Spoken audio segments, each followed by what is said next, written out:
This is your home for the legends of country music.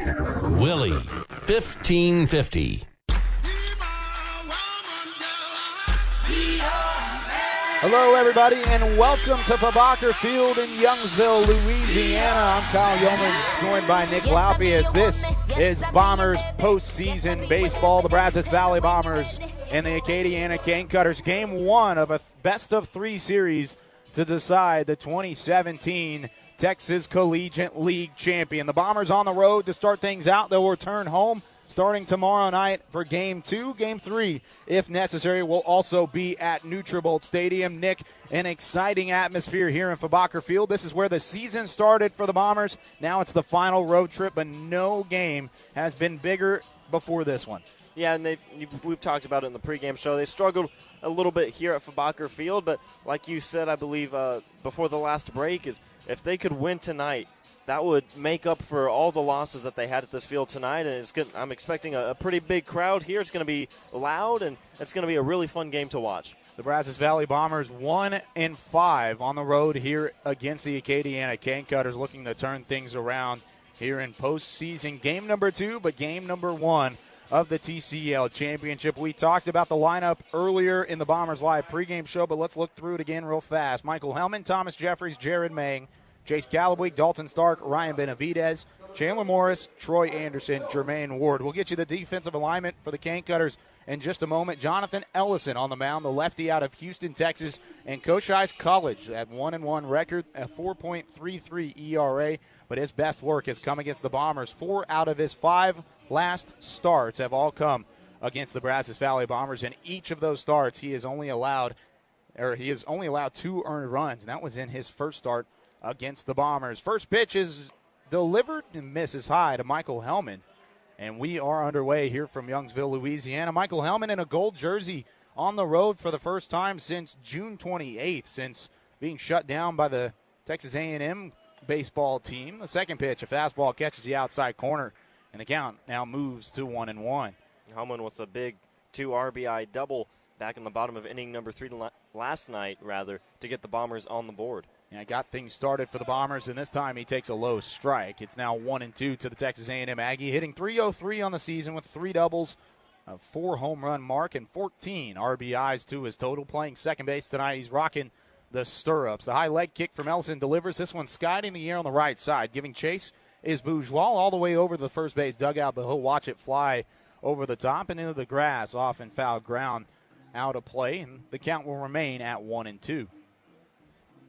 The Bombers were rocking their gold uniforms, Navy shoulder pads with the Navy numbers wide outline on the chest. The script Bombers written out in front with a Navy banner as well.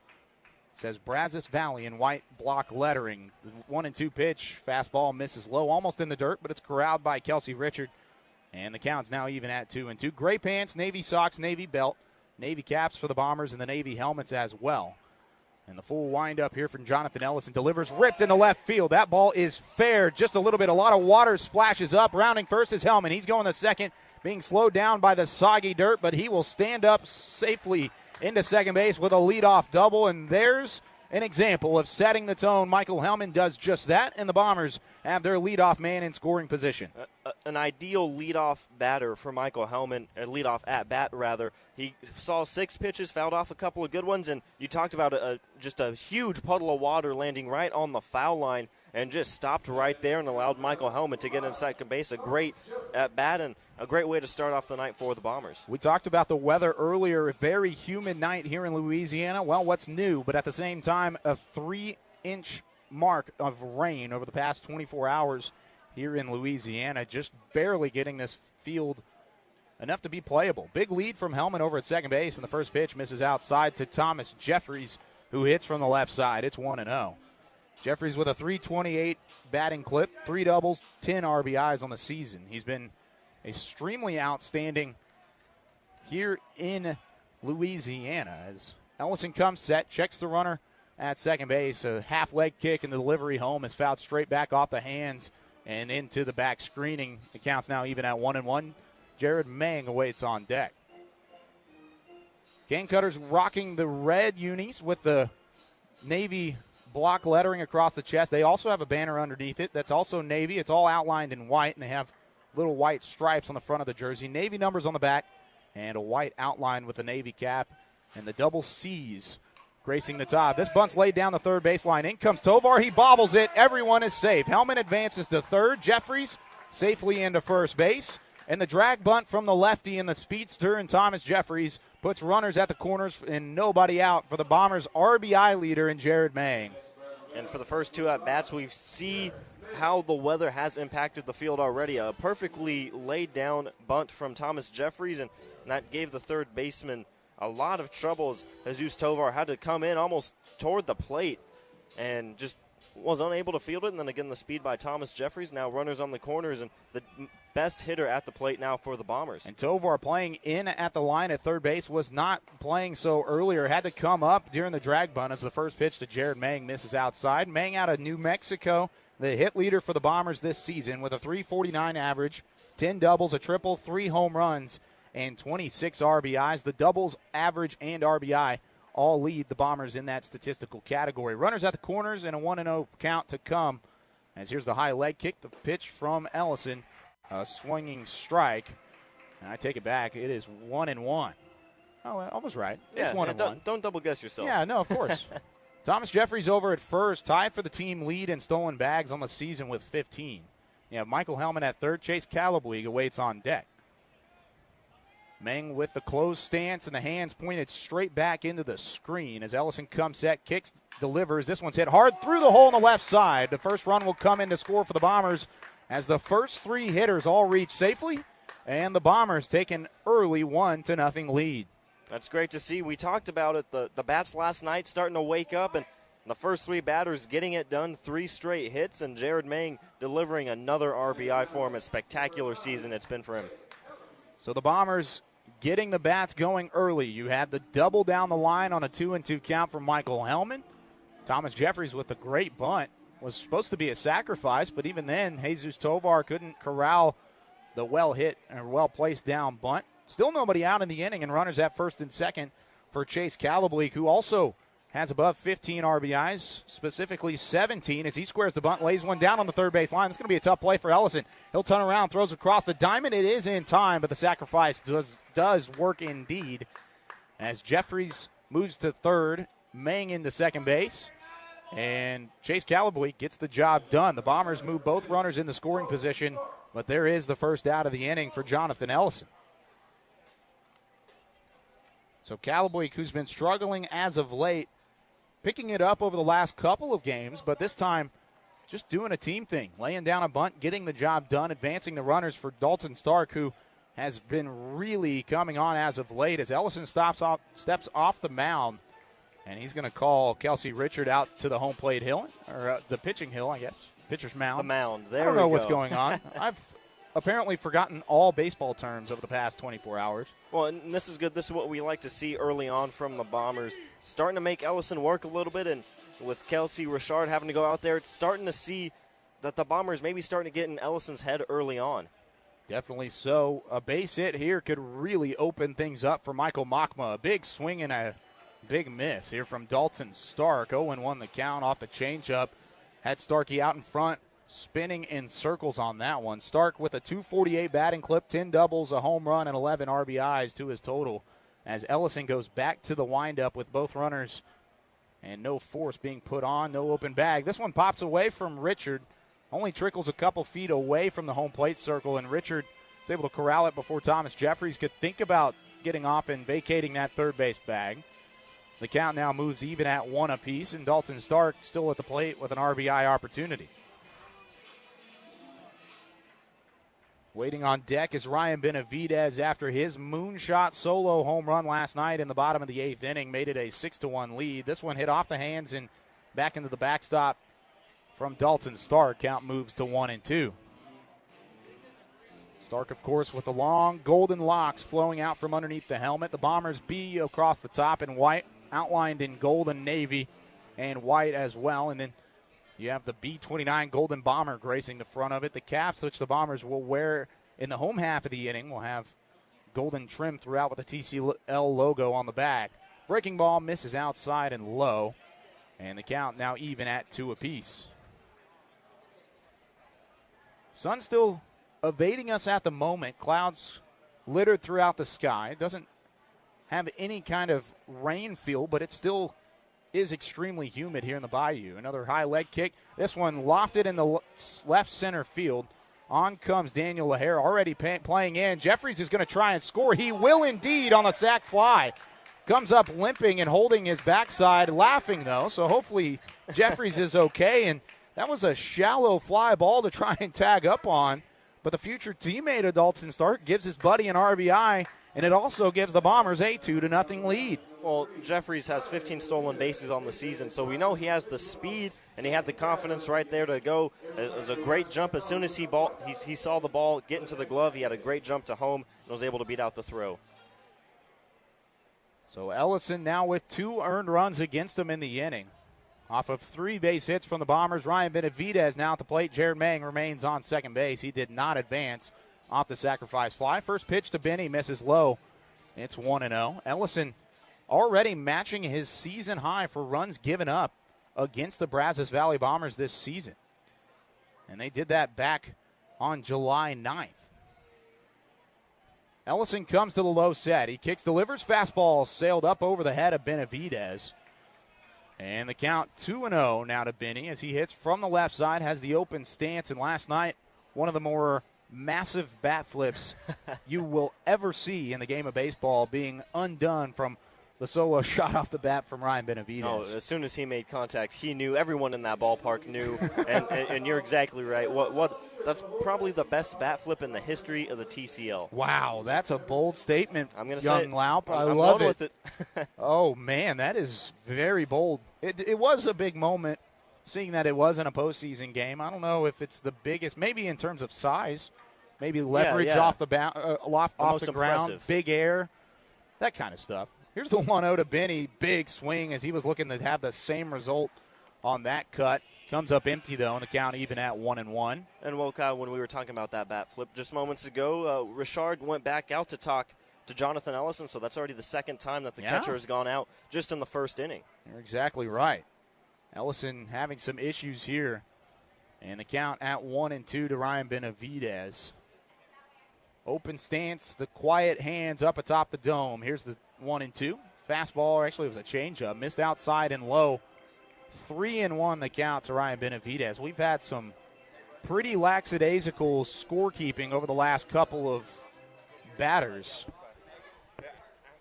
And now Benavidez looking to take advantage of a hitter's count with 2 outs and a runner at second base. 2-0 our score. Here's the pitch from Ellison. Misses outside, ball 4. And Benavidez will reach via the walk. And to this point, all Bomber hitters are a combined 3 for 3 officially in the scorebook. You had the double from Hellman, the single from Jeffrey, single from Mang. All 3 reaching safely. And then you have Jared Mang, who's still at second base. Jeffries and Hellman both coming in to score. Then you had Calabuig with a sacrifice, Dalton Stark with a sacrifice, Ryan Benavidez with a walk. So 0 for 0 from the last 3 hitters. Ellison has yet to retire a hitter without giving up any kind of advancement. And the first pitch misses outside, 1-0 to Chandler Morris. And here is a pitching or mound visit here from Joey Satriano. Satriano going out to talk with his lefty on the mound, who misses yet again. Count 1-0 now to Chandler Morris. Morris also hitting the road for the first time since June 28th.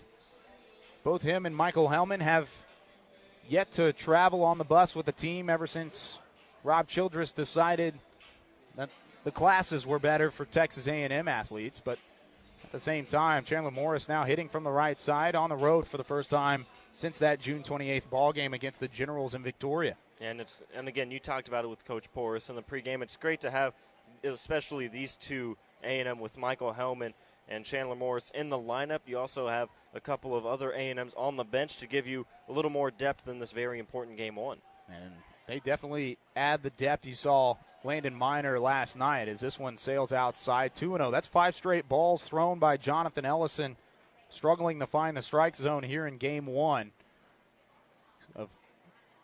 And going back to last night, the victory against the Texarkana Twins, The Bombers did end up taking that game. Landon Minor ended up with the win, his third of the season, and he went 5 innings strong, only gave up 1 earned run. Here's the high leg kick to delivery. Fastball high, swung on and missed as Morris makes the count 2-1. Coach Morris, of course, rocking the high socks in the third base coach's box, has the tight gray pants on as well, wearing the number 27 jersey. You have Chandler Morris alongside his Texas A&M teammate Michael Hellman, both wearing the retro stirrups as the fastball is fouled straight back into the backstop off the pads behind home plate. And the count even up at 2-2. The lights are on, but not necessarily illuminating the field. The sun, even though it is behind the clouds, still predominantly where the light is coming from here at Fabacher Field. And when waiting on deck, you have Troy Anderson with a .246 batting clip and a trio of doubles on the season if Chandler Morris does reach here. But first, he's got to get past this 2-2 delivery. This one ripped deep into left field. That ball's all the way back into the corner. It's a fair ball. It's going to one-hop the fence. Maine coming in to score. Benavidez held up at third base. And a double from Chandler Morris, his third of the season and his third RBI as well, makes it a 3-0 game. And runners at second and third here with 2 outs in the top of the first inning. Well, Kyle, we've talked about it throughout the pregame show and so far. How about the 2 A&M guys in the lineup tonight already showing up both with doubles in this inning? It's spectacular to see them making a contribution on the road right off the bat. Wearing the gold jerseys for the first time since June 28th, both Michael Hellman and Chandler Morris, and they have done outstanding this far, both of which ending up with a double. And now Troy Anderson, like we talked about, a .246 batting average, 3 doubles and 9 RBI on the season, could put his RBI total to 11 if he gets an outfield base hit here. First pitch to Anderson, misses outside in the opposite batter's box. 0-1. Got a little bit of the Who playing in the background for Anderson. Up there, Sands batting gloves, has the quarterback bracelet on the left forearms for pitch calls as he is behind the plate catching Michael Machma. Next pitch misses outside and high as well. 2-0 the count now to the St. Edwards product, and the catcher. Well, already 4 hits for the Bombers. Last night they didn't get their first hit until that third inning, so already a better start at the plate tonight. It has been outstanding. Next pitch called strike on the outside corner. Good pitch from Jonathan Ellison as he looks to claw back into this count and get out of the inning and really limit the damage. He still has 2 runners in scoring position. Ryan Benavidez at third after his walk, and then Morris at second after the double. Swing and a miss. Actually a foul ball hit off the end of the bat and back into the screening here at Fabacher Field. The count even at 2-2. This is the count in which both Michael Hellman and Chandler Morris were able to double down the left field line. Let's see if Troy Anderson can have much of the same success. Full wind up, the kick, the delivery coming home, and a swing and a miss. Strike 3. So Ellison gets out of the inning, but not before the Brazos Valley Bombers strike for 3 runs here in the top of the first inning. They lead it 3-0 after 4 hits, including 2 doubles. And we're heading to the home half of the first. You're listening to Bombers Baseball on Willie 1550. When an injury keeps you from being active, you want one place that has the expertise to care for all your orthopedic needs. As the largest not-for-profit healthcare system in Texas, Baylor Scott & White Health is ready to care for you as a whole person. From athletic injuries to arthritis, you'll get personalized care from orthopedic specialists. So no matter where life finds you, today or in years to come, trust that we'll be there to care for you. To find a physician, visit BaylorScottandWhite.com. What's the it in managed IT? It is always having your software updated. It is never losing sleep that you'll lose all your information in the cloud. It is keeping everyone connected. It is not trying to figure out what went wrong with your system. No matter what it may be, Dayhill's Managed IT has your business covered. That's how you work smarter. That's Dayhill. Learn more at dayhill.com. This is your home for the legends of country music. Willie 1550.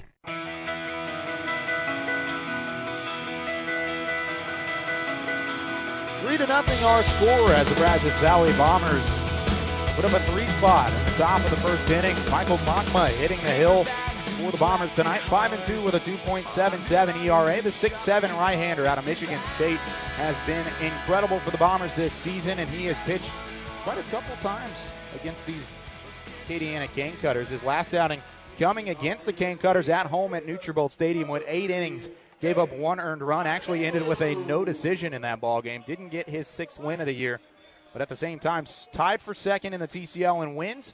Has the lowest ERA of any starter, and he is on the hill tonight. Works from the right side of the rubber. He's faced with Gabe Montenegro to start things off. The first pitch, fastball misses low, 1-0. Montenegro last night was the hero for the Cane Cutters. Had a bases-clearing triple into the right center field gap that ended up scoring 3 runs, and that was really the difference in last night's Cane Cutter victory over the Victoria Generals. Changeup misses high, 2-0 the count to Montenegro out of the Southern Miss Golden Eagles side of the country. Conference USA representing as well.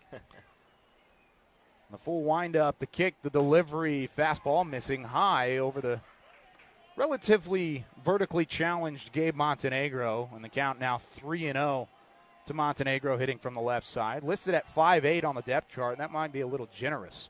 Here's a changeup. It does find the zone as Machma looks to climb back into the count. It's 3-1. Still a hitter's count, though, for Montenegro. And in the regular season, Montenegro did have a .276 average with 28 RBIs. Did have 31 walks. Here's a softly hit ground ball to second base. Hellman's going to corral it with the body. Actually, it took a tough hop off that soggy dirt down in right field. Had to kind of eat it with the chest and was able to corral it, throw over to first for out number 1. So, quick work of the leadoff hitter, and Gabe Montenegro will bring Gavin Bourgeois to the plate, one of the speediest hitters in all of the TCL. Has 18 stolen bases on the season and has more speed than anyone that I have seen here in the TCL this season, and I'm pretty sure you would agree as the first pitch called strike on the outside corner, 0-1. Yep, no arguments here. I agree, and we've seen every single team a good amount in this season. Here's a chopper sent to second base. This one corralled a little bit more easily, but a lob throw over to first, still in time to get the speedy Bourgeois. Jeffries had to kind of stretch out a little bit and keep his right foot on the bag, make the snag with the left hand. And just like that, there are 2 outs in the inning, and the shutdown inning for Michael Machma looks a little bit more, or it is definitely closer to being controlled. Yes, and we see Michael Hellman so far at second base getting the first 2 outs. Doesn't look like he's having trouble reading the ball. First pitch swinging. This one chopped right back up the middle. It'll go off the glove of Machma and ricochet toward Hellman's side of the infield. Hellman had to come forward and barehanded, had no play against Daniel LaHare, who was just booking it down the first baseline. And LaHare is in safely. That's the first base hit for the Cane Cutters. And that'll bring up Nathan Gabraszewski.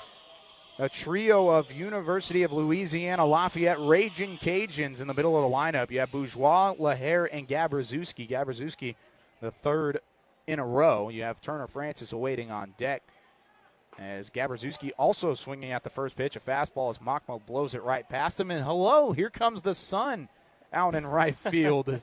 Starting to poke out, and you have it shining in the left field. You see Ryan Benavidez out in left having to put on the shades again.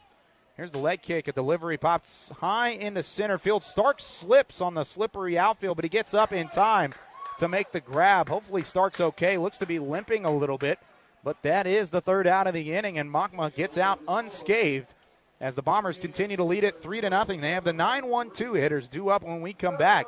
You're listening to Bombers Baseball on Willie 1550. Those facing cancer no longer have to journey far from home to receive the comprehensive care and support they need. Introducing the new Baylor Scott & White Cancer Center College Station, now featuring the full range of treatment options, support resources, and experienced team patients need for complete cancer care, all in one place. Backed by Texas's largest not-for-profit healthcare system. Visit bswhealth.com/cscancer for more information.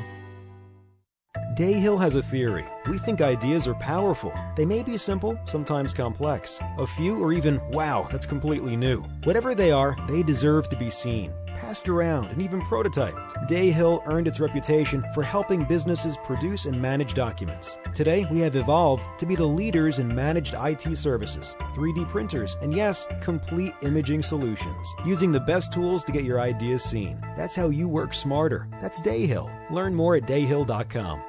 This is your home for the legends of country music. Willie, 1550.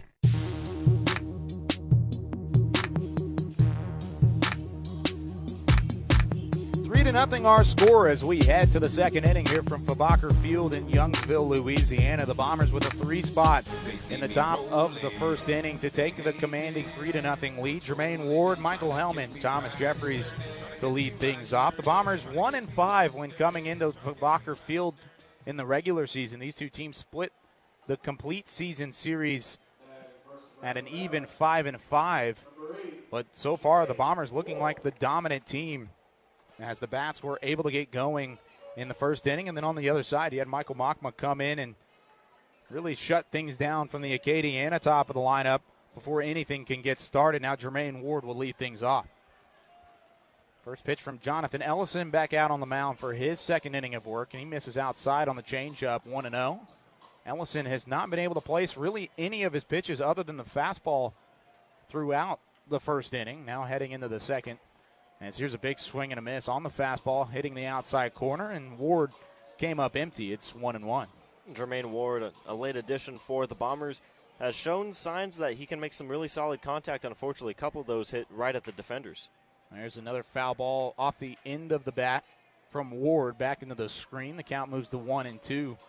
One of the big things for the Bombers this season have been able to really score runs on the road. Not a bad road record, 15-9 overall compared to a 20-9 mark at Nutrabolt Stadium. But even then, the Bombers have just struggled to put up runs. Well, they put up 3 in that first inning in a ballpark that likes to play quite large. As here's a changeup fouled straight off as Ward barely got a piece of it, but keeps himself alive at 1-2. Ballpark here at Fobacker Field plays 320 down the lines, 355 in the power alleys, and then the 10 green-painted outfield wall, very short, about 4 feet, all the way from the foul lines out into the power alleys in right and left center. Then that wall height doubles as this one hit off of the bat to second base. Francis has to range over to his left, and the right-handed second baseman able to corral it and throw over to first for out number 1. So Ward is retired, and that'll bring the top of the lineup back up. 390 to center field here at Fobacker. The batter's eye standing about 25 feet high in the air, allowing hitters to see the ball coming out of the pitcher's hand. And then if that wasn't enough green for you out in the outfield, well, you look beyond the fence line, just nothing but trees here at Fobacker Field, completely surrounding the outfield fence. Here's the first pitch to Hellman, who doubled his last time up. And he swings at it, fouls it off over the first base dugout into the kids zone, and the count moves to 0-1. Scoreboard here in Fobacker Field, out and left, you have the flags, the American flag and the Louisiana flag, both very quiet off in left center field. This one's skied in the air in the shallow left field. In comes Montenegro. He'll call off Brady Bell, who was there as well. But Montenegro, the left fielder, will make the play. And just like that, our two Bombers are down here in the top of the second inning. Party deck up above the third base dugout. The Bombers in that third base dugout and having to deal with the Briggs cool zone out in party deck, legitimately sitting atop the third base dugout. Here's a chopper sent off the bat. First pitch from Jeffries. It's going to be corralled by Jonathan Ellison. He'll toss over to first base where Gavin Bourgeois was waiting to receive it for out number 3. So nothing going for the Bombers here in the second. They go in order 1, 2, 3. But Michael Machma will head back out on the hill to face the 5, 6, 7 hitters due up for the King Cutters as we head to the home half of the second. You're listening to Bombers Baseball on Willie 1550. Nutrabolt is a fast-growing nutritional life science company whose team members play as hard as they work with products that are designed to empower the everyday athlete. They strive to be the highest achieving and most respected nutritional life sciences company in the world, delivering superior products and service while creating life-changing opportunities for those they serve. They're proud to be a part of the Brazos Valley and enjoy participating in this community. To learn more, please visit Nutrabolt.com. Dayhill has a theory. We think ideas are powerful. They may be simple, sometimes complex. A few are even, wow, that's completely new. Whatever they are, they deserve to be seen, passed around, and even prototyped. Dayhill earned its reputation for helping businesses produce and manage documents. Today, we have evolved to be the leaders in managed IT services, 3D printers, and yes, complete imaging solutions, using the best tools to get your ideas seen. That's how you work smarter. That's Dayhill. Learn more at dayhill.com. This is your home for the legends of country music. Willie, 1550.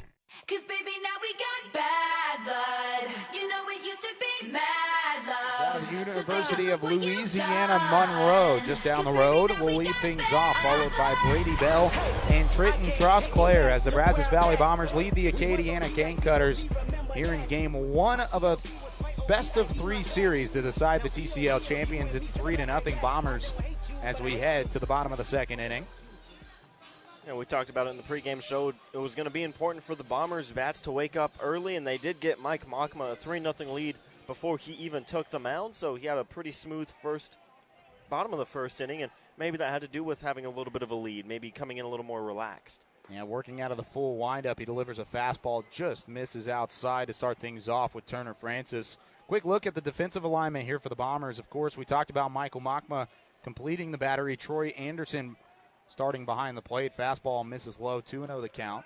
Then in the infield, you have Chandler Morris at third, Jermaine Ward at shortstop, Michael Hellman at second, Thomas Jeffries at first base. In the outfield, Ryan Benavidez in left, Dalton Stark in center, Jared Mang in right field. The high leg kick, the pitch. This one's chopped in fair ground on the left side. That's a tough play for Morris. He's going to have no throw. That ball died in the wet grass between the home plate circle and the third baseman, Chandler Morris, as Morris had to come all the way in. He was playing at normal depth, and despite that, it was really a swinging bunt from Francis, and a leadoff single in the infield for Turner Francis gets things started for the Cane Cutters as they have their leadoff man on.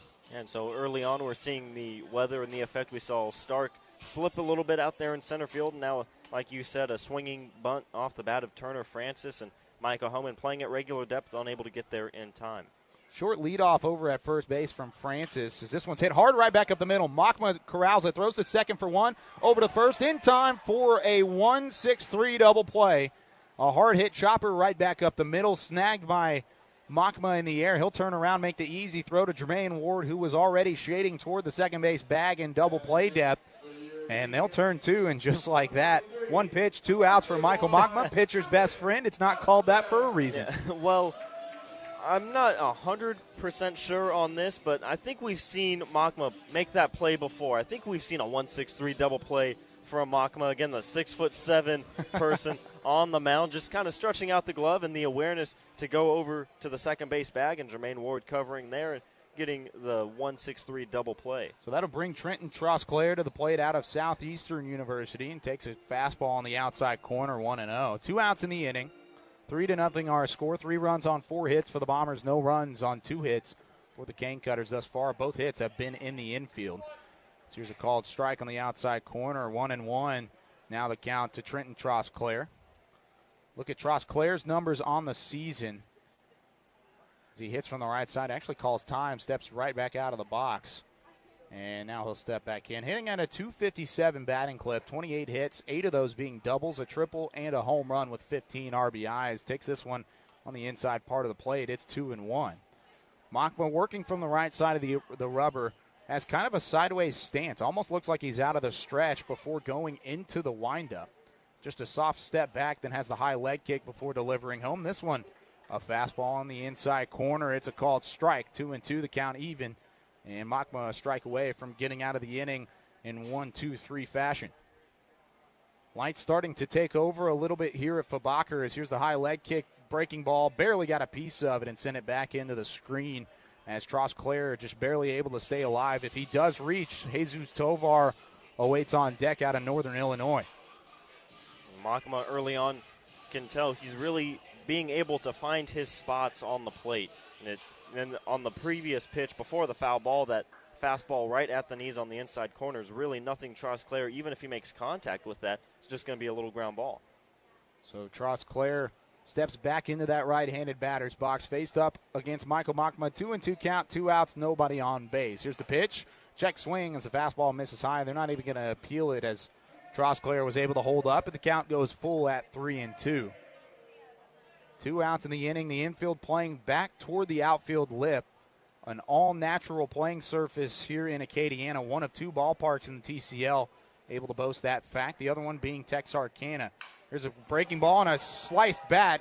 Soft grounder sent to Chandler Morris on the third base side. He'll corral it, throw across the diamond for out number 3. That ball broke instantly in half, in the front half of the barrel, flying in the air like a pop fly into foul ground on the third base side. But luckily Morris was able to avoid it, make the play to his left, and that'll do it for the Cane Cutters as they go in order here in the second inning, despite a leadoff infield single from Turner Francis.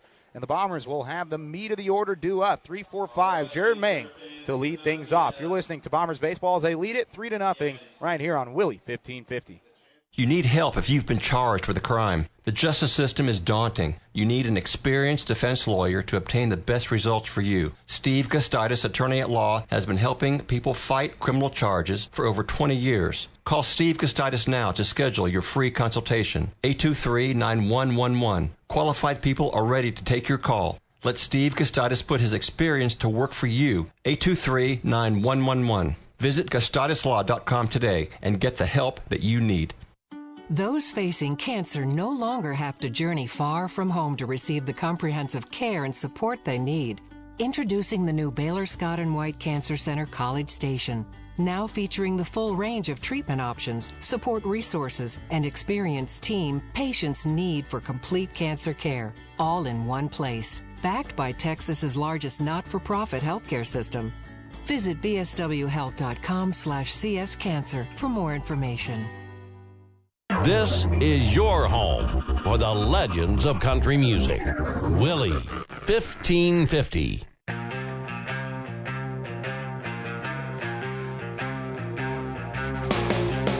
The New Mexico Lobo and RBI leader Jared Mang to lead things off. Dubbed Mr. Bomber by his fellow teammates, has been outstanding for the Bombers all season long. As he will lead things off, the 3-4-5 hitters due up in the order. Chase Calabuig, Dalton Stark to follow. Calabuig, who had a sac bunt last time. Starkey with a sacrifice fly and an RBI. And then Jared Mang, who's at the plate right now, takes a ball on the outside part of the plate, 1-0.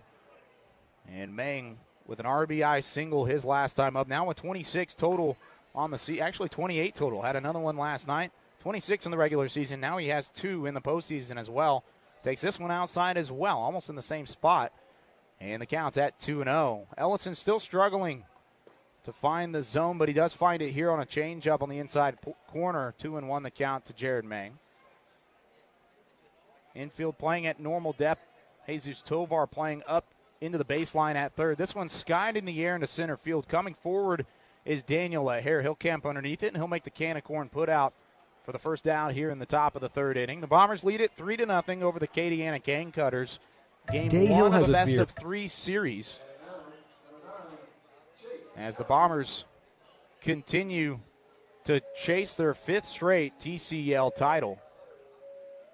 You have Chase Calabuig at the plate after the first flyout leadoffs to lead off the inning from Jared Mang.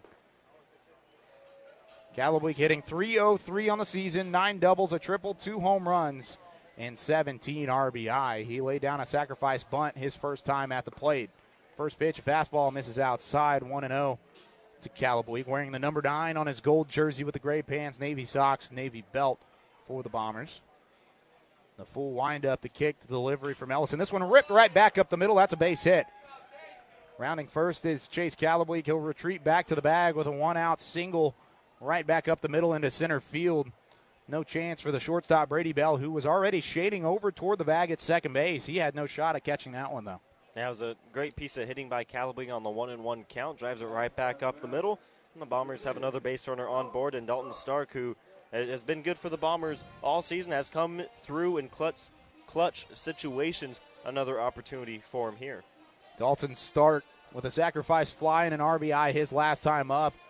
You have Jesus Tovar playing extremely close to the home plate circle after giving up an infield single on a bunt from Thomas Jeffries earlier, not taking any chance, playing the drag bunt here. And a big swing from Starkey puts himself down 0-1 as he comes up empty on the changeup. You have Ryan Benavidez awaiting on deck. Runner at first, nobody out, 3-0, or 1 out, 3-0 our score as the Bombers lead it here in the top of the third inning. Ellison coming set. He'll kick, deliver, and foul ball sliced off the bat of Dalton Stark over toward the batting cages, over the bleachers, down the left field line. And the count now at 0-2. You have Eddie the Cane Cutter walking around in his mascot uniform, entertaining the fans here at the TCL Championship Series. I'm still mad at him. The last time we were both here, he snubbed me. He gave you a high five. Oh, you're but he right. completely ignored me. So. I forgot about that one as this one misses outside. And the count now 1-2 to Dalton Stark. He did snub you. Yeah. He big leagued you. He did. Wow. You'll have to try and get that high five back. I'm not sure if I want one now. Oh, that's true. You may not want it anymore just to prove a point. 1-2 pitch to come here to Dalton Stark. Fastball chopped off the end of the bat on the first base side, but it'll trickle its way foul before Gavin Bourgeois, who's usually an outfielder playing first base tonight, could get to it in foul ground. John Cannon coaching first base. Also dubbed as the pitcher's coach here in the TCL playoffs. Then you have Trey Porras in the third base coach's box as well as the sun continues to set. Some nice colors up above the outfield wall here for Fobacker Field.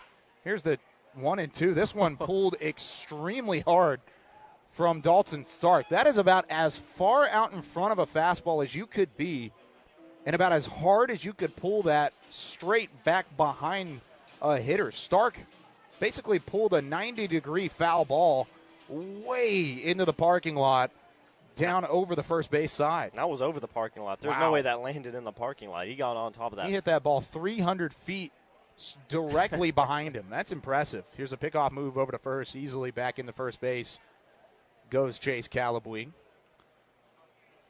Starkey hitting from the left side. A 1-2 count. And the pitch to come from Ellison as he goes to the low set. Looks home, kicks, delivers. This one's chopped to the right side of the infield. It'll be corralled by Francis. He'll throw to second for one. The throw to first not in time to get Dalton Stark. But a fielder's choice does nab Chase Calabuig trying to advance to second. And Dalton Stark will be in safely with 2 outs in the inning. And Ryan Benavidez to come to the plate. Good also there from Dalton Stark to leg it out and get to the first base bag before the throw and extend the inning. And Ryan Benavidez, who we already mentioned before, the huge solo home run last night, drove way out into right field back at the plate. Yeah, he hit that ball about 345 feet last night over the right field wall, and about as big of a bat flip as you could ask for from Ryan Benavidez. Hitting from the left side here with 2 outs in the inning, a 3-0 Bombers lead here in game one. Here's the kick, the pitch from Ellison, and a big swing on a low fastball. That one almost in the dirt. Kelsey Richard was able to pick it off of the carpet and keep it in front of him, but an 0-1 count now to Ryan Benavidez. That was an Adrian Beltre type swing as Benavidez ended up going down to one knee. Of course, Beltre just now getting to his 3,000th hit mark a couple weeks ago. Benavidez trying to do his best Beltre impression, came up empty though, and here's a pickoff move over to first to keep Starkey honest over at first base. Stark with 12 stolen bags on the season. He's been caught 5 times, so you'll see if maybe Coach Porras gets the wheels moving over at first base. A little bit tougher to play on the soggy dirt after the rain this morning. Here's a chopper sent down the first base line. It'll be foul, and Bourgeois tried to do his little magician act over at first base. Took his left-handed glove over at first base down the first base line. Took it in foul ground and tried to push it in the fair ground without the home plate umpire, Randy Hucks, noticing the change. But for good reason, Hucks does decide it was a foul ball, and Benavidez does get another shot here. Good try from Bourgeois. Got to admire the tenacity to try and pull that off. Runner does go on the 0-2 pitch. It's in the dirt. It'll get away from Kelsey Richard. And in safely with a stolen base is Dalton Stark. That puts a runner in scoring position here for the Bombers. 1-2 count now to Benavidez as that one missed way low in the dirt. And 2 outs in the inning. And the Bombers have been aggressive on the base paths all season. I know it's a little bit harder with the soggy dirt, like you mentioned, but Dalton Stark with a good jump there and able to get into second base without a throw. Light starting to take over a little bit more as the sun continues to set. Ellison comes set. He'll deliver. Runner goes. Swung on and missed. Benavidez comes up empty. That'll be out number 3. The Bombers lead. Dalton Stark stranded at second base and are unable to put across a run here in the third, but they lead it 3-0 as we head to the home half. You're listening to Bombers Baseball on Willie 1550. Those facing cancer no longer have to journey far from home to receive the comprehensive care and support they need. Introducing the new Baylor Scott & White Cancer Center College Station, now featuring the full range of treatment options, support resources, and experienced team patients need for complete cancer care, all in one place. Backed by Texas's largest not-for-profit healthcare system. Visit bswhealth.com/cscancer for more information. Dayhill has a theory. We think ideas are powerful. They may be simple, sometimes complex. A few or even, wow, that's completely new. Whatever they are, they deserve to be seen, passed around, and even prototyped. Dayhill earned its reputation for helping businesses produce and manage documents. Today, we have evolved to be the leaders in managed IT services, 3D printers, and yes, complete imaging solutions. Using the best tools to get your ideas seen. That's how you work smarter. That's Dayhill. Learn more at dayhill.com. This is your home for the legends of country music. Willie 1550. No, honey, I'm good. I could have another, but I probably should not. I got somebody at home. It's been a long night here. Michael Big Mike Mockma to take the hill for inning number 3 of work as we head to the bottom of the third inning. The Bombers lead it 3-0 over the Acadiana Cane Cutters in Game 1 of the 2017 TCL Championship Series. Mockma has been outstanding so far, has yet to record a strikeout. He's given up 2 hits, but at the same time, no ball has left the infield off the bat of an Acadiana Cane Cutter just yet. He's down at the bottom of the order, then back to the top. 8-9-1 due up. Jesus Tovar out of Northern Illinois will lead things off. Tovar, the third baseman, hitting from the right side with a .237 batting clip. He has 18 hits, 2 doubles, and 14 RBI on the season. He takes a fastball outside in the opposite batter's box. 1-0 the count. Mockma working out of the full windup yet again. Sees this one chopped down the third base line, but foul as Morris is able to corral it behind the bag, but in foul ground. The count evens itself out at 1-1. I know we usually talk about the pitching for the Bombers and how, just fantastic it usually is. How about the defense for the Bombers really all season long? And we talk about it having Michael Hellman and Chandler Morris in the infield tonight just makes it that much better, especially on the road. Yeah, the left side of the infield's been outstanding. Here's another chance to showcase that as it's hit hard to short. Ward has to pick it up and throw on the first. And there is out number 1 as Ward is able to retire Jesus Tovar on the 6-3 put out. Ward's first action of the night. And that'll bring Kelsey Richard, the catcher out of Northwestern State, also here in Louisiana, to the plate.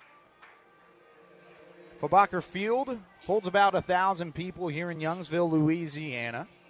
Not necessarily packed to the brim, but a pretty decent crowd on hand for this playoff matchup. The final game here at Fabacher Field this season. Final game on the road, period, for the Bombers. There's a called strike on the inside corner, 0-1. The Bombers, with a win here, could wrap up the TCL Championship, their 5th straight, with a win tomorrow night or a win on Saturday in Game 3 if that game is desired and necessary. So 0-1 pitch misses outside. Even the count up at 1-1. 1 out in the inning, nobody on here for the Cane Cutters. Kelsey Richard, the 9-hole hitter, followed by Gabe Montenegro, who awaits on deck. Hard hit to short. It'll 2-hop over to Jermaine Ward. He'll corral it, throw over to first where Thomas Jeffries awaits, and he'll snag the throw across the diamond for out number 2. And so far, I don't know if you agree with this, Kyle, but I really haven't seen, on the hard-hit ground balls, I haven't seen too much of a difference for either team in the field having to read the ball off the hop or off the infield. The only thing was the swinging bunt and then the 2 kind of just slow rollers right by home plate. But other than that, it seemed like a pretty routine night in the field. Yeah, usually if a wet natural surface is as damp as it is right now as the first pitch hit off of the end of the bat of Montenegro and into foul ground 0-1. It'll usually slow down the ball. You won't take as harsh of a hop, and at the same time, it might allow you to kind of come forward and get a little bit more momentum working toward the first base side of the diamond to make a play. And so far, the Bombers have been able to read it quite well. 0-1 pitch to come to Montenegro, and it misses inside. 1-1 the count. Montenegro, his last time up, as we are just now to the second time around the order for the Cane Cutters here in the top of the third inning, or bottom of the third inning, excuse me. Montenegro grounded out to Michael Hellman on a two-hopper over at second base back in the first. Here's a big swing on a low fastball. It actually was spiked in the dirt from Michael Machma, but Montenegro offered at it anyways, and the count moves to 1-2. And that's how you know your stuff is working on the mound, when you can spike a ball in front of the plate and still get the batter to swing and chase at it. That's just showing how confused the opposing lineup has been all night long against a very stout Michael Machma. Here's the 1-2 delivery coming home, and down goes Montenegro. A big swing and a miss, the first strikeout of the night for Michael Machma, and the Bombers set down the Cane Cutters in order for the second straight inning. As we are on to the fourth here from Babcock Field, the Bombers lead it over the Cane Cutters in Game 1, 3-0. You're listening to Bombers Baseball on Willie 1550. What's the it in managed IT? It is always having your software updated. It is never losing sleep that you'll lose all your information in the cloud. It is keeping everyone connected. It is not trying to figure out what went wrong with your system. No matter what it may be, Dayhill's Managed IT has your business covered. That's how you work smarter. That's Dayhill. Learn more at dayhill.com. When an injury keeps you from being active, you want one place that has the expertise to care for all your orthopedic needs. As the largest not-for-profit healthcare system in Texas, Baylor Scott & White Health is ready to care for you as a whole person. From athletic injuries to arthritis, you'll get personalized care from orthopedic specialists. So no matter where life finds you, today or in years to come, trust that we'll be there to care for you. To find a physician, visit BaylorScottandWhite.com. This is your home for the legends of country music. Willie 1550.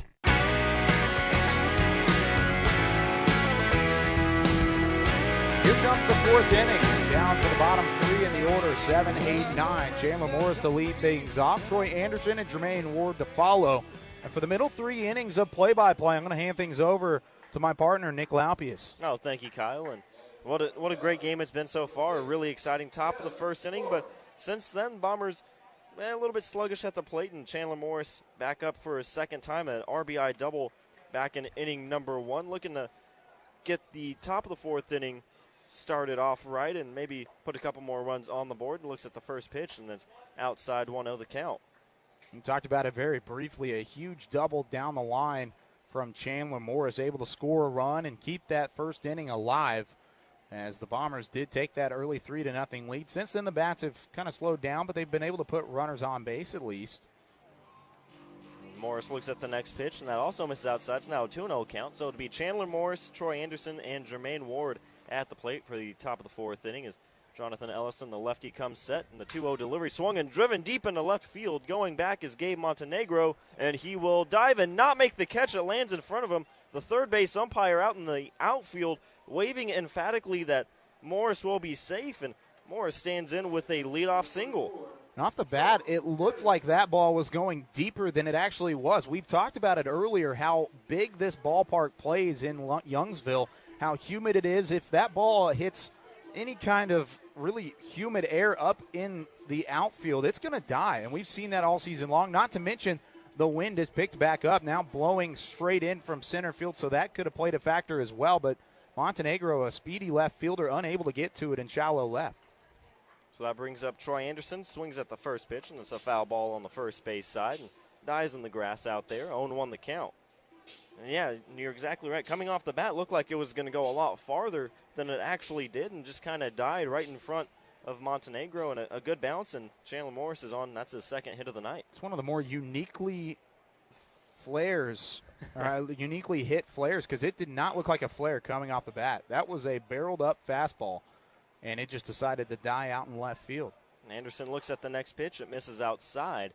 Count is even at 1 apiece. Anderson struck out back in the top of the first inning, and now with the runner on first, nobody out, looking to get the 7th hit of the ball game for the Bombers. Squares around to bunt again, and this time pulls back, and it's now a 2-1 count to the catcher out of St. Edward's University. Anderson looking to provide what he wasn't able to in the first inning. When he struck out, he had runners at second and third. Now you have a runner at first and nobody out. Try and extend this inning at least to the point to where you can put a couple ducks on the pond as Jermaine Ward's due up, and then after that, it's the top of the order, back to the top. And 2-1 pitch, and this one's a perfectly placed bunt right in front of the plate. Ellison having to come off the mound, does a 360 spin. The toss to first base will get Troy Anderson in time, but the sacrifice bunt does work as now Chandler Morris is in scoring position. And whenever you aren't hitting as well as you may have wanted to, the strikeout in the first at-bat from Anderson, got to be a team guy. Lay down a bunt, put a runner in scoring position for your ball club. Now with Jermaine Ward at the plate, who has actually been more efficient with runners in scoring position than he has whenever nobody's on base. He has 4 RBIs out of his 6 hits on the season. Of course, he joined extremely late into the regular season and into the 2017 campaign, but Ward has been a lot more efficient with runners within RBI distance. Ward does look at the first pitch, a called strike right on the inside corner. We've seen glimpses of him really being able to square up the ball, but more often than not, it hasn't landed for him in the field, almost directly always to the defenders out there. Yeah, I don't know if any hitter in this entire Bombers lineup or even on the Bombers roster has had as much tough luck as Jermaine Ward has had at the plate. He has hit some scorching line drives that have just been able to find a glove somewhere in the field. He's been kind of cut short on a couple of those this season. And a big swing on a breaking ball down low, and Jermaine Ward unable to make contact on that one. Now down in the count to Jonathan Ellison, 0-2. Ellison only with 2 strikeouts on the night. Usually he has pitched much more efficiently against the Bombers. Last time out had 3 strikeouts. Other than that, he had 6, 6, and 5. So the pitch comes in, but the home plate umpire calls time right as Ellison was in the middle of his delivery. So it was a ball almost right down the middle, but time was called, and we'll wait just a little bit longer for the 0-2. How dare we? We have yet to mention the umpire crew. Home plate, Randy Hucks. We'll talk about him in a minute. Ben Broussard over at first base, and then the third base umpire, Jared Reed. And the 0-2 delivery comes inside. Jermaine Ward having to kind of duck out of the way of that one. It's now a 1-2 count. Jermaine Ward 0-for-1 did have a ground out to second base back in inning number 2. But talking about Randy Hucks, well, he has definitely been familiar to this Bombers squad as Ward hits it over the first base dugout. A foul ball keeps the count at 1-2. But the last time the Bombers were here in Acadiana, game 3 of that 3-game series on the road, it was the last game of a 7-game road trip. Trey Porras was ejected from the ball game after having an argument with the home plate umpire. Well, that home plate umpire, Randy Hucks, who's behind the plate again tonight. Well, it'll be interesting to see if anything does come of that. So the 1-2 pitch is a hard hit ground ball right over the third base bag. That's in fair territory. Coming around to score will be Chandler Morris. Jermaine Ward cruising into the second base bag. He's upstanding. It's an RBI double for Jermaine Ward. It's a 4-0 lead now for the Bombers. Jermaine Ward coming through his first double of the season, his 5th RBI, and he has been outstanding. What did I say? Whenever runners are in scoring position, Jermaine Ward comes to play, and he continues the hot bats here for the Bombers as they take the 4-0 lead, commanding here with a Michael Makma on the mound, and Bombers looking closer and closer like they are going to have this Game 1 win. Now it is early. I do not want to jinx anything. We have a lot of baseball yet to play. So with that RBI double, that's his 5th RBI in 7 hits for him. So you talked about the efficiency with runners on base and in scoring position. Michael Hellman at the plate does look at the first pitch outside, 1-0 the count. Hellman with a double and a flyout for him so far tonight. Now swings at the next pitch, and this is a blooper out into shallow right field. Coming around is the second baseman, Turner Francis, and he'll get underneath it, make the catch to retire Hellman for the second out of the inning. That's unfortunate. You have runner in scoring position after the double from Jermaine Ward. You would love to get really the top of the lineup up with relatively no outs, but now you do have the 2, 3, 4 hitters due up if Thomas Jeffries can reach safely here. He has a lot of room to work with on the right side. Jermaine Ward, a speedy base runner. If he can hit it in the outfield, if Jeffries can, Ward almost certainly is going to be waved around third. And Jeffries, in the regular season, played in 38 games, had a .328 average, swings and fouls off the first pitch into the netting on the third base side. 0-1 the count. But Jeffries, again, with the .328 average, has 10 RBIs, 3 doubles, has drawn 20 walks and did strike out 22 times. And talked about it a little bit earlier, 15 stolen bases on the season for Jeffries. One of the more consistent hitters in this Bombers lineup all season long, especially on the road. So Ellison comes set, fires in the 0-1, misses outside. Count now even at 1 apiece. Jared Mang does a wait on deck if the Bombers can extend the inning to him. And Kyle, like you said, a very dangerous part of the Bombers lineup, but really last night and so far tonight, the 1 through 9 spots have been a dangerous spot for Jonathan Ellison on the mound as he actually spins around to check and look Jermaine Ward back to the second base bag.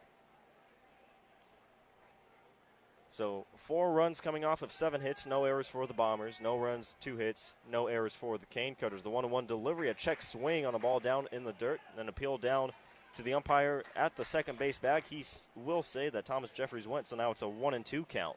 Now, that's the right call. Jeffries did break the play, and he went around, even though it wasn't by much.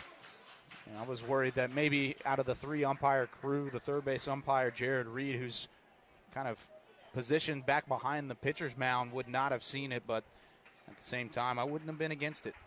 So Jermaine Ward on the move. The 1-2 is swung and driven deep in the left center field. Going back is Montenegro. He will make the catch, and that will retire Thomas Jeffries for out number 3. But the Bombers do strike for one more. They have a 4-0 lead. Michael Machma going back out to the mound in the bottom of the 4th. And you're listening to Bombers Baseball for their Drive for 5 on Willie 1550. Hey you, what are you excited to celebrate? I'm sure you have plenty of reasons, and WB Liquors is here to make sure you begin each and every celebration with us. WB Liquors is your neighborly store where you're in and out in a matter of minutes. Our convenient parking, friendly employees, and the right selection will help you get your celebration started. So for every season and any reason, WB Liquors is your stop for liquor, wine, and beer. WB Liquors, let's celebrate. Visit your nearest WB Liquors today. Nutrabolt is a fast-growing nutritional life science company whose team members play as hard as they work with products that are designed to empower the everyday athlete. They strive to be the highest achieving and most respected nutritional life sciences company in the world, delivering superior products and service while creating life-changing opportunities for those they serve. They're proud to be a part of the Brazos Valley and enjoy participating in this community. To learn more, please visit Nutrabolt.com. KWBC, College Station Bryan, your home for the legends of country. This is Willie 1550. So Michael Machma back on the mound for his 4th inning of work. Will face Gavin Bourgeois, Daniel Lahair, and Nathan Gabraszewski, the 2-3-4 hitters for the Cane Cutters. Again, a 4-0 lead currently for the Bombers. 3 runs coming in the top of the 1st inning, and then 1 run back in the top of the inning as an RBI double from Jermaine Ward extends this lead to 4-0 in this game 1 of a best-of-3 series for the 2017 TCL Championship. How about this due up in the order for names in the TCL? Gavin Bourgeois, Daniel Lahair, Nathan Gabraszewski, some of the best names in the entire league, all back-to-back-to-back, and all 3 actually teammates at the University of Louisiana Lafayette. Yeah, it's funny how things work out sometimes. And again, we've talked about it in the TCL. It's kind of cool. A lot of these players on different teams, often teammates at their colleges, and usually like to hang out and are friendly with each other most of the time. The first pitch from Machma to Bourgeois is outside, 1-0 the count. I love how you had to mention in at the end of that. Most of the time they're friendly with each other. Usually, yeah. The next pitch from Machma is a called strike right at the letters.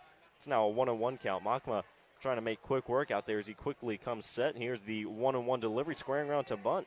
And pulling back at the last second is Bourgeois at the plate. It's called down low. It's now a 2-1 count to the first baseman.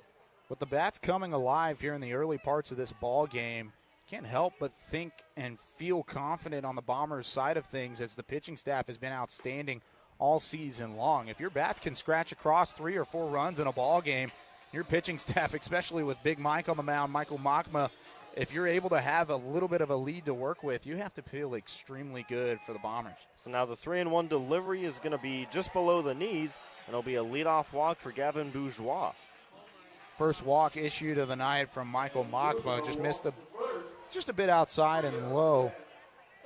Able to walk Bourgeois on 4 pitches, and that is not a runner that you want to walk. 18 stolen bases on the season. He leads the TCL in that category. And so with the speedy runner on first, and again the slow infield ground ball not guaranteeing a double play for the infield. And the first pitch to Daniel LaHare is outside. It's now a 1-0 count.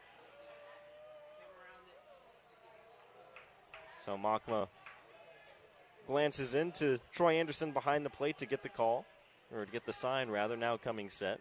Quick glance over his shoulder at first base, now comes home. The 1-0 delivery comes inside, almost hitting LaHare. LaHare actually not really flinching at all on that one. The ball does miss him, though. It's 2-0. This wouldn't be a bad spot for John Cannon to kind of go out and settle down as right-hander. You have a 4-run lead to work with. You don't want to give up any other runs to give Acadiana and one of the best lineups in the TCL any kind of confidence heading into these middle innings. And the 2-0 pitch is able to find the strike zone right at the knees. Now a 2-1 count. Again, we've talked about it. Mike Machma has been able, for the majority of tonight, has been able to find his spot, especially right at the knees. On the move is Bourgeois. This is a chopper right to Machma. No opportunity. Bourgeois is actually rounding third. The throw to first is in time. The toss over to third will not be in time, as Gavin Bourgeois with the hit and run got to second base and saw Machma was throwing to the first base bag. Does get Nathan Gabraszewski, but Gavin Bourgeois in safely at third. So this now the closest base runner that the Cane Cutters have had to home plate. Now their first runner on the third base bag with only 1 out. We talked about the speedy Bourgeois running on the pitch and then turning around and going to third base. Just a great piece of base running. Machma had to go to first base, had no chance at second, but a good throw from Thomas Jeffries, just a bit low. It was a close bang-bang play over at third base. So that brings up the designated hitter, Nathan Gabraszewski, 0 for 1 with a fly out to center field back in inning number 1. Looks at the first pitch outside, 1-0 the count. So Machma a little bit slower these past 2 batters with a runner on. Now the 1-0 delivery, a swing and a chopper on the second base side. Hellman coming around will field it. The toss to first will be in time, but that does score Gavin Bourgeois for the first run of the ball game for the Cane Cutters, but that is a very big out number 2. Yeah, big out number 2, but that's exactly what you want. That runner at third base doesn't mean a whole lot with a 4-run lead, now cut down to 3. The base is empty, 2 outs in the inning. Allow your pitcher to get out of this with a relatively damageless inning and then get your bats back to the plate. So base is now empty. Turner Francis at the plate, 1 for 1, a single back in inning number 2. Looks at the first pitch, eye level to him, the 1-0 the count. Francis in the regular season for the Cane Cutters played in 47 games, had a .265 average, 29 RBIs, a home run, 3 triples, and 1 double. Swings at the next pitch is skied out into right field, but will stay foul and actually over the head of the spectators and the bleachers on the right field side. Count now even at 1 apiece. So go ahead. I was just going to say, what a fun night it's been here at the ballpark. The Bombers taking the early lead as this one's a called strike on the outside corner, but it just feels relaxed. It feels like postseason baseball. The fans are into it. It's dollar beer night. Just a great atmosphere. Had to throw that one in, of course. Of course. The 1-2 delivery from Machma. Swing and a miss. Francis down on strikes. The second strikeout of the evening for Mike Machma. The Cane Cutters do scratch across the run, but the Bombers still lead them 4-1. We will be right back for the top of the 5th inning as you're listening to the Bombers' postseason run on Willie 1550. Those facing cancer no longer have to journey far from home to receive the comprehensive care and support they need. Introducing the new Baylor Scott & White Cancer Center College Station, now featuring the full range of treatment options, support resources, and experienced team patients need for complete cancer care, all in one place. Backed by Texas's largest not-for-profit healthcare system. Visit bswhealth.com/cscancer for more information. You need help if you've been charged with a crime. The justice system is daunting. You need an experienced defense lawyer to obtain the best results for you. Steve Gustitis, attorney at law, has been helping people fight criminal charges for over 20 years. Call Steve Gustitis now to schedule your free consultation. 823-9111. Qualified people are ready to take your call. Let Steve Gustitis put his experience to work for you. 823-9111. Visit GustitisLaw.com today and get the help that you need. Stream Willie online at RadioAggieland.com.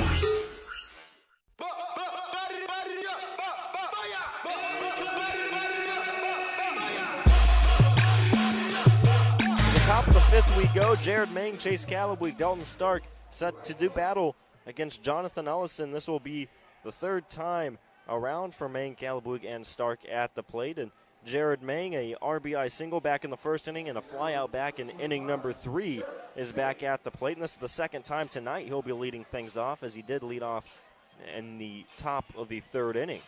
So 4 runs on 7 hits, no errors so far for the Bombers. And for the Cane Coders, 1 run on 2 hits, no errors for them. Jonathan Ellison, the left-hander on the mound, fires in the first pitch to Jared Mang, misses outside, 1-0 the count. Jared Mang getting the start in right field tonight. Kyle, he's not only a force at the plate, but he seems like he can play anywhere on the field. Has played second base a lot so far this season, but is a natural outfielder. Really, since the All-Star break, Mang on the road has played predominantly at second base. Now, of course, you have Michael Hellman in the lineup again playing tonight, the usual second baseman at home for the Bombers. Being able to put him into the spot and have an athlete like Jared Mang on the outfield is almost priceless whenever you can put both of those bats in the lineup. So now the 2-0 pitch is fouled off on the first base side by Jared Mang, 2-1 the count. Mang did have a .349 average in 40 games in the regular season. 26 RBIs, did have 30 walks, and only struck out 14 times. The 2-1 pitch to him is fouled off directly behind home plate, hitting the netting. Count now even at 2 apiece. Jonathan Ellison really being able to settle down over the past couple of innings. Now, the last inning, he did give up the 1 run after the single, a bloop into the left center field hole from Chandler Morris, and then Jermaine Ward with a double down the left field line. But other than the first inning and then those 2 base hits, Ellison's been able to settle down and really kind of keep the Bombers hitters at bay, even though they have already put up 4 runs. Here's the 2-2 delivery, swung and driven into right center field. Going back is Trenton Trosclair. He will make the catch to retire Jared Mang for out number 1.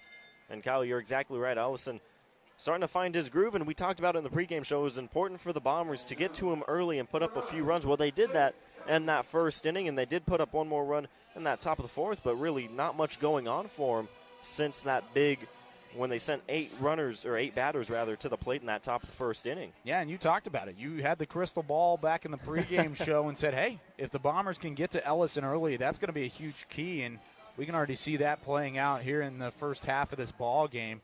And now with the middle of the order up, even though there's 1 out, you have confidence that the Bombers can get something started. So Callaway at the plate. The 1-0 pitch is swung and fouled directly behind home plate. And thankfully the net is right there. We've had a few close calls so far this season, Kyle.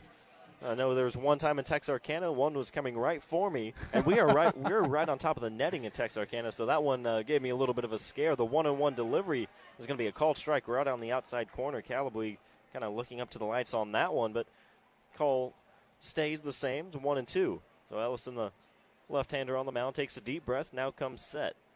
Fires in the 1-2 delivery, swung and driven right back up the middle, and that's going to land right in front of Daniel LaHare. It's going to be a 1-out single as Chase Callaway is on base for the second time tonight. Yeah, and almost the same exact result as his last at-bat. This one hit a little bit more up in the air, but Callaway, unbelievable, being able to just really barrel up anything that Ellison sends his direction. And a nice base hit right back up the middle again. So now Dalton Stark at the plate, an RBI, and did ground out to a fielder's choice back in inning number 3. So he's at the plate with the runner on, a runner out, in the top of the 5th inning. Ellison looks over to first base, now fires in the first pitch. Going to be called strike right at the knees to Dalton Stark. 0-1 the count. And Kyle, I don't want to say that throughout most of the regular season the Bombers weren't focused, but last night and so far tonight, they just seem more zoned in. I'd completely agree. Postseason baseball, no matter what league you're in, it's going to bring out the best, and it's definitely done so for the Bombers over the first 2 games here in the 2017 playoffs. So another close call going against Dalton Stark, as this one was right on the outside corner. Now an 0-2 count to the center fielder. Ryan Benavidez awaiting on deck for the Bombers. Ellison takes an extended pause, now comes set. Glance over to first. Calabweek with the lead there. Now is on the move on the 0-2 delivery. Swing and a miss. In safely, though, is Chase Calabweek. He'll be there with a stolen base. Now runner in scoring position. 2 outs, though, with the Dalton Stark strikeout. How about Chase Calabweek getting the wheels moving a little bit over on the base paths? You have him stealing his 12th bag of the season. He's only been caught 5 times, but with a good catcher and Kelsey Richard behind the plate, a nice job by Calabweek. He had a great jump. Able to slide in safely despite the strikeout. That was a protected swing from Dalton Stark. Unfortunate that he was a casualty in the stolen base, but it does put a runner in scoring position. And that does bring up Ryan Benavidez, left fielder. A walk and a strikeout for him tonight. Did get stranded at third base back in that first inning. The first pitch comes in and actually plunks Benavidez as a big gasp coming from the crowd, but Benavidez looks to be okay. He takes his jog over first base, and not usually how you want to draw it up, but you'll take it if it's a free base. Now runners first and second. Now Chandler Morris to the plate, and he had the RBI double back in that first inning, and also a single in the fourth, and came around to score in that last inning. Yeah, Morris has been the hottest hitter for the Bombers tonight with a single and the double, and now he has a pair of runners on base. 2 outs in the inning, though, and if Morris can find another hole out in the outfield, he's definitely going to give himself a pretty strong campaign for the player of the game toward the end of the ball game. The first pitch to him comes inside, having to bend out of the way of that one. That one was near the dome of Chandler Morris. It's a 1-0 count. Yeah, watch out. That one coming up in on Chandler Morris. A little bit of chin music. Nothing else more from Jonathan Ellison. Ellison comes set. Calabweek was shuffling between second and third, and now being looked back by Ellison, has to go back to the second base bag. Yeah, Calabweek took 4 or 5 I thought he was on the steps to try and go to the third base bag, and I think Ellison heard him. Stepped off the mound. There was a relatively no communication from the middle infielders. The 1-0 delivery swung and skied out into on the first base side, will land over the dugout on the first base side, out of play. The count's now even to Chandler Morris at 1 apiece. So Chase Calabweek standing on the second base bag, and Ryan Benavidez on first with 2 outs in the top of inning number 5. A 4-1 lead for the Bombers in this first game of the best of 3 2017 TCL Championship Series. Game 1 being in Acadiana, and Game 2 at Nutrabolt Stadium, and Game 3, if necessary, will be on Saturday night, also at Nutrabolt Stadium. The 1-1 delivery is a breaking ball that has a little bit too much break on it, and ends up in the opposite hand batter's box. At 2-1 count now to Morris.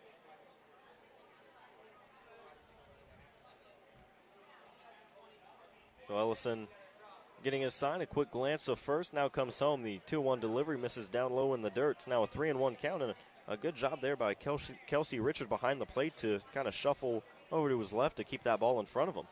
Yeah, nice job by Richard. We've seen that he's one of the better defensive catchers in the league. Now, at the same time, has to get the bat going, but hasn't done so tonight, being 0 for 1. But he's kept Acadiana in a couple of these pitches, just being able to keep it in front.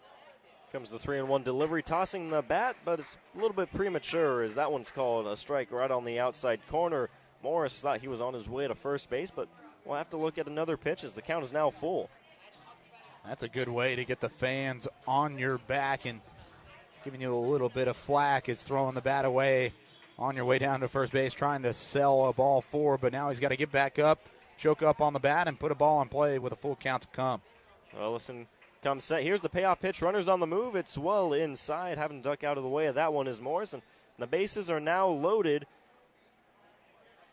for Troy Anderson, now coming up to the plate. Yeah, Anderson 0 for 1 with the strikeout and the sacrifice bunt. There's a big revenge factor now. Struck out with a pair of runners and scored in position. Now has the bases juiced with 2 outs. So Chandler Morris on first. Ryan Benavidez on second. Chase Calabweek now on third. Looks like the head coach, Luke Montz, making his way out to the mound. Talk to Jonathan Ellison and will ask for the ball, and that will be all for Jonathan Ellison on the mound tonight as he heads back to the first base dugout. So we'll have a new pitcher on the mound. The Bombers have the bases loaded. We'll tell you about the new pitcher on the other side of the break as you listen to Bombers Playoff Baseball on Willie 1550. Whether you have a swimming pool or are looking to build one, trust the Pool Guy. With a large professional staff, the Pool Guy can properly maintain your swimming pool, saving you time and money. The Pool Guy is the only local service center trusted by all pool manufacturers to service their products. Any pool repair, large or small, the Pool Guy's experienced technicians can handle it. For pool supplies, toys, and free water testing, visit the Pool Store. Trust the experience of the Pool Guy to ensure your pool construction and maintenance is done right. Call 575-6200 for the Pool Guy. Stream Willie online at RadioAggieland.com. Stream Willie online at RadioAggieland.com.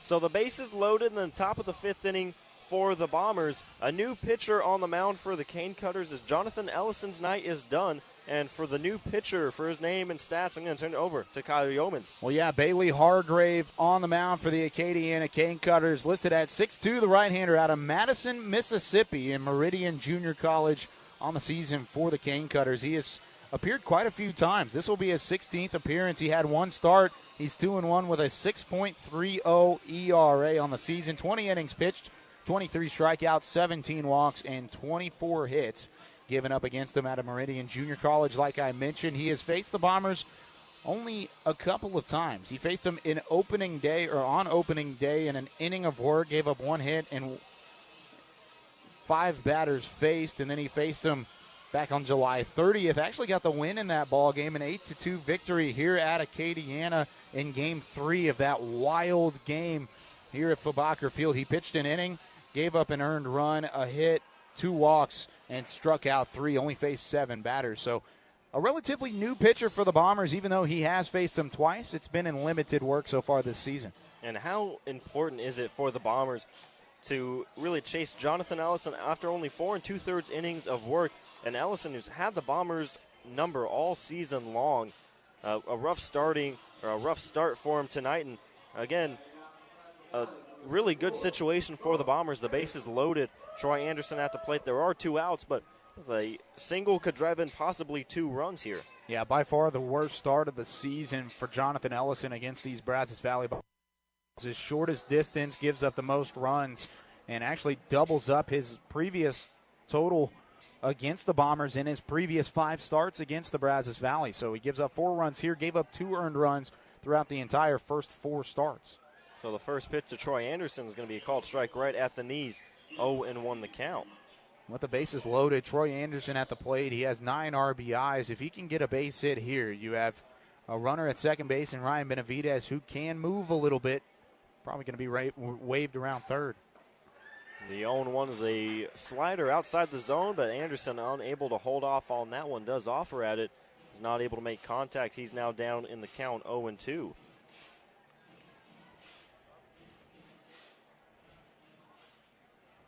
So the bases loaded in the top of inning number 5, a 4-1 lead for the Bombers. Troy Anderson at the plate, a strikeout and a sacrifice bunt to his name so far tonight. The 0-2 delivery, swung a hard hit ground ball right to Turner Francis. The toss will be a little bit, I guess, off speed there. This was kind of a rainbow to the first baseman, but that does retire Troy Anderson for out number 3. The Bombers leave them loaded. And there's still a 4-1 lead for them as we head to the bottom of the 5th inning. You're listening to Bombers Baseball on Willie 1550. What's the it in managed IT? It is always having your software updated. It is never losing sleep that you'll lose all your information in the cloud. It is keeping everyone connected.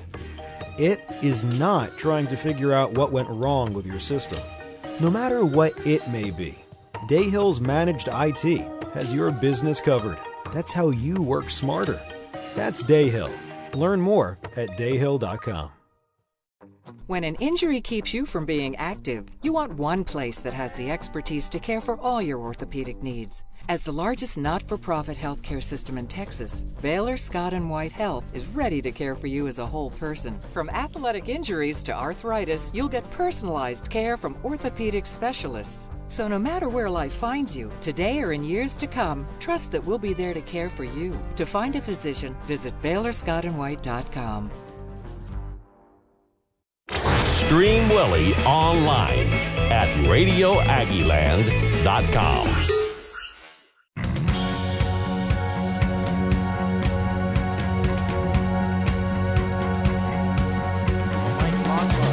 Back on the mound for his fifth inning of work. A 4-1 lead for him on the mound. Will face Brady Bell, Trenton Trosclair, and Jesus Tovar.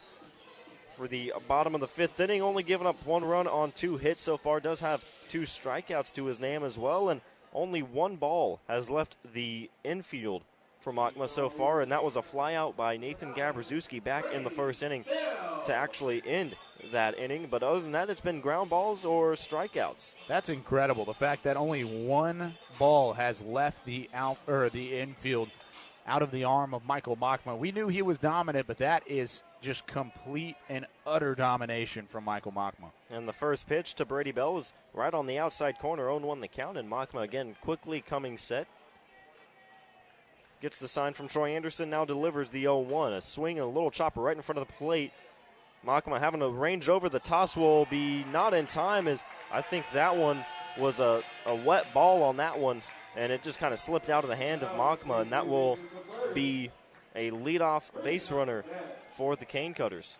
Cane Cutters with one of the best offenses in the entire TCL. Well, they also have some of the best speed as well. We've talked about Daniel LaHare and Gavin Bourgeois.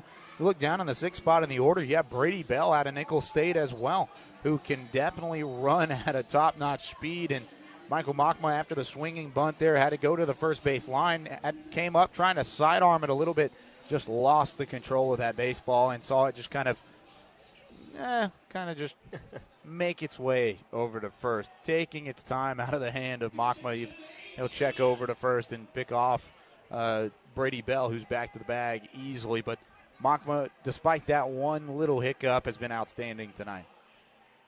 And the first pitch now to Trent Trosclair is well upstairs, 1-0 the count. And Kyle, 2 of the 3 hits for the Cane Cutters tonight have been bunts.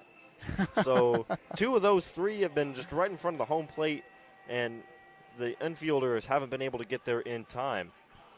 So Trosclair 0 for 1 with the ground out back in the 2nd inning. Comes set, bunts, and this one's going to be a tough play for Chandler Morris. Will field it. The toss to first will be in time. Thomas Jeffries able to keep his foot on the bag. The sacrifice bunt does work, though. Brady Bell back in scoring position, 1 out away. That throw a little off and into foul ground out of the arm and out of the hand of Chandler Morris. A nice job by Thomas Jeffries with the footwork, switching from the left foot to the right foot, keeping the foot on the bag the entire time, as a big Trenton Trosclair barreling down the line, not able to get there in time, and Morris able to retire Trosclair, but into second goes Brady Bell on the sacrifice. So we've talked about Thomas Jeffries. He always seems to find a way to get on base. He has 15 stolen bases. He's also been spectacular in the field for the Bombers all season long. And really, that it can go for every single person out on the field right now for the Bombers. Again, the defense has been just spectacular for Brazos Valley. So that'll bring up Jesus Tovar now to the plate with the runner on second, 1 out. Tovar 0 for 1 with the ground out back in the 3rd inning.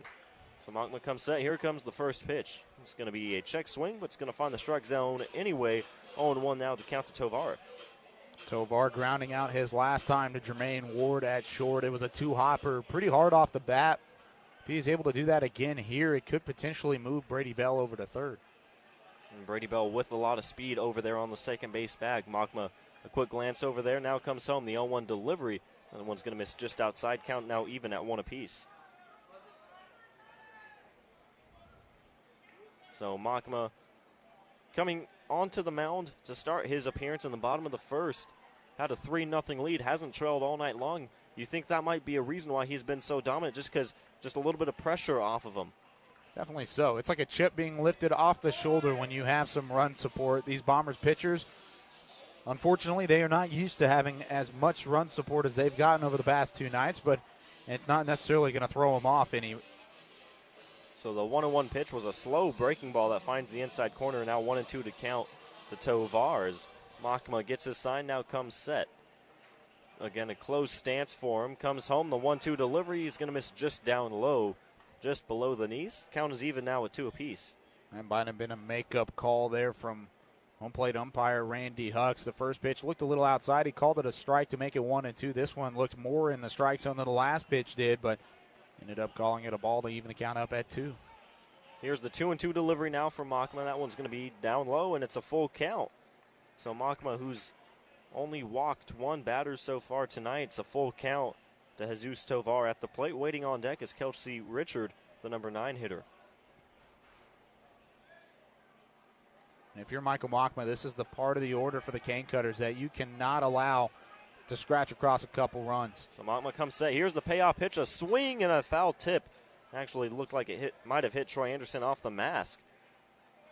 As Anderson takes his mask off, the home plate umpire will go out to personally hand deliver the next ball to Mike Makma, giving Anderson a couple of extra seconds to kind of just regain himself, regain his composure. We've yet to mention, now as Anderson has the mask off behind the plate, Anderson, usually one of the more grizzly, grown-out beards you'll see in the entire TCL. Well, that is no more. He had the mutton chops. He shaved the goatee yesterday, had just the sideburns and the mustache hanging on to once was a lumberjack type of beard, and now the beard is no more. He is a freshly clean-shaven, baby-faced Troy Anderson back behind the plate. I'm glad you brought that up because earlier pregame when we went to the dugout, I saw, I'm like, oh, who's wearing number 24? That did not look like Troy Anderson to me, and I quickly realized I made eye contact with him like, wow, okay, all right. He's just, I haven't seen him all season without at least a little bit of scrub. He's like a new man behind home plate. So a little bit of a delayed pause here, and Makma now coming set. The payoff pitch, a slow breaking ball that's going to come in and actually hit Tovar. So the 3-2 pitch was a breaking ball. Looked like it might hit Tovar in the arm as he is awarded first base. Now runners on first and second, only 1 out. Now Kelsey Richard at the plate. Richard 0 for 1, also a ground out to shortstop.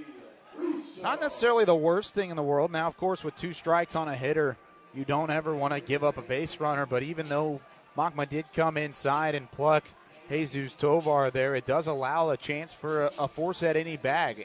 You have Brady Bell at second who can run, but at the same time, Jesus Tovar not the fleetest of foot over at first, and neither is Kelsey Richard, the catcher, now at the plate. So a double play opportunity as the infield is at double play depth.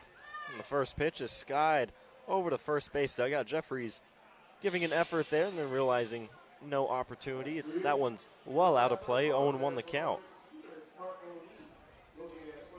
In the top of the 6th inning, it'll be Jermaine Ward, Mike Hellman, and Thomas Jeffries for the Bombers. Right now, 1 out in the bottom of inning number 5. A 4-1 lead for the Bombers over the Cane Cutters. Here's the 0-1 delivery from Makma. Another swing, and this is a foul tip into the glove of Troy Anderson. He's actually able to hold on to that one. It's now an 0-2 count to the catcher at the plate. Gabe Montenegro, the leadoff hitter, is awaiting on deck for the Cane Cutters.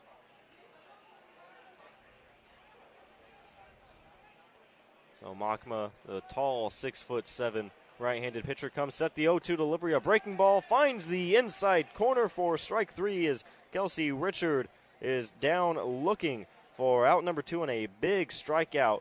Now facing the top of the order with 2 outs.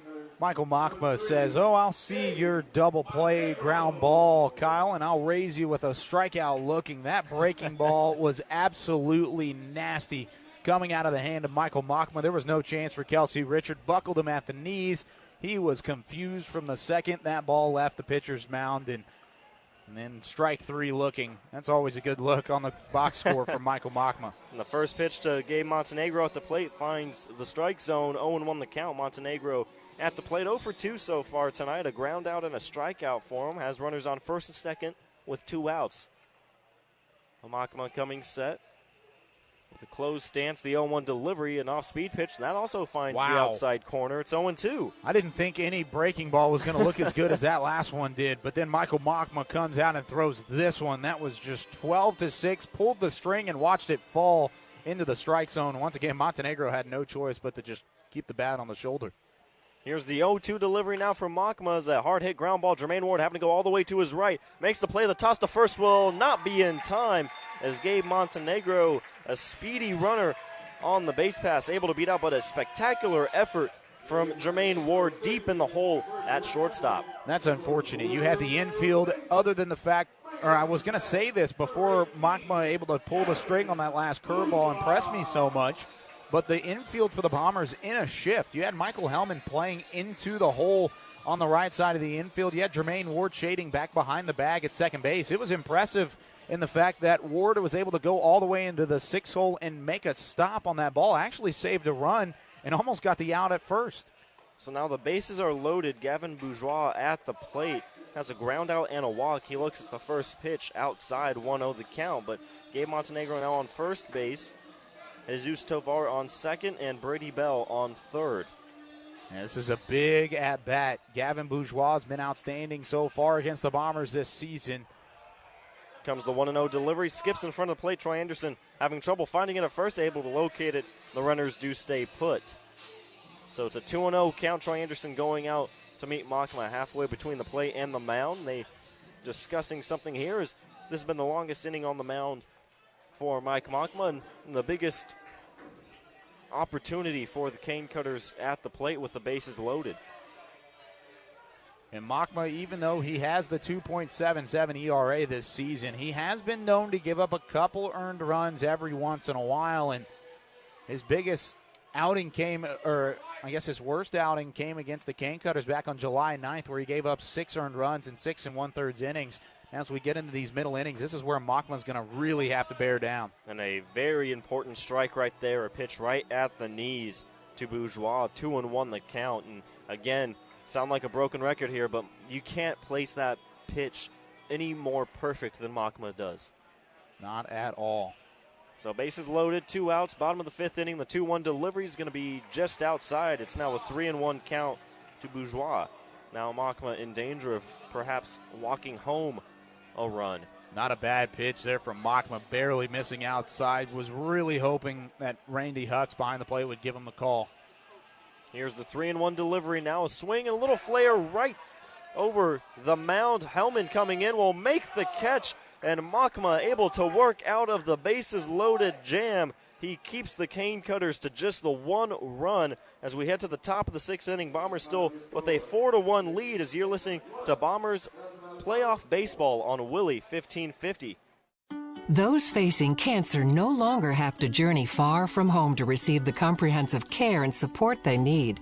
Introducing the new Baylor Scott & White Cancer Center College Station, now featuring the full range of treatment options, support resources, and experienced team patients need for complete cancer care, all in one place. Backed by Texas's largest not-for-profit healthcare system. Visit bswhealth.com/cscancer for more information. Dayhill has a theory. We think ideas are powerful. They may be simple, sometimes complex. A few are even, wow, that's completely new. Whatever they are, they deserve to be seen, passed around, and even prototyped. Dayhill earned its reputation for helping businesses produce and manage documents. Today, we have evolved to be the leaders in managed IT services, 3D printers, and yes, complete imaging solutions. Using the best tools to get your ideas seen. That's how you work smarter. That's Dayhill. Learn more at dayhill.com. Stream Willie online at RadioAggieland.com.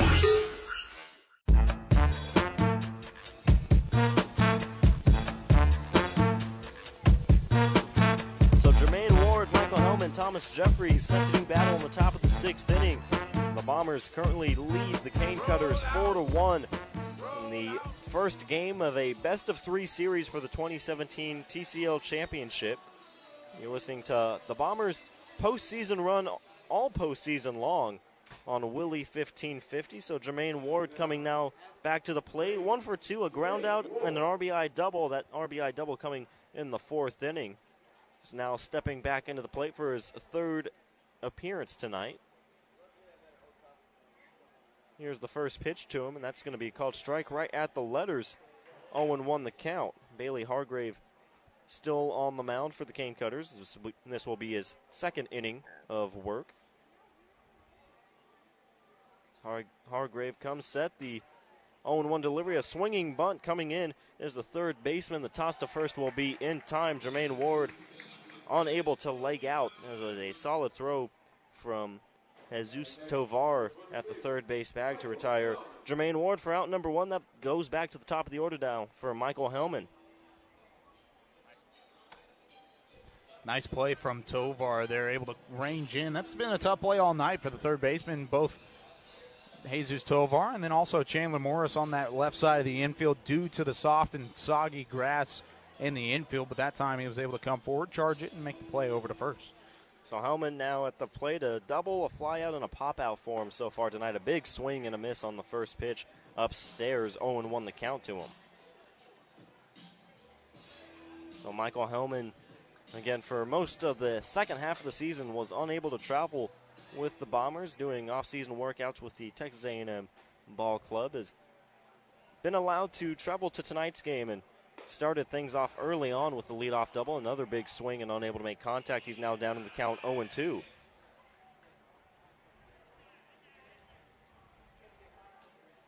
Thomas Jeffries is due up next for the Bombers.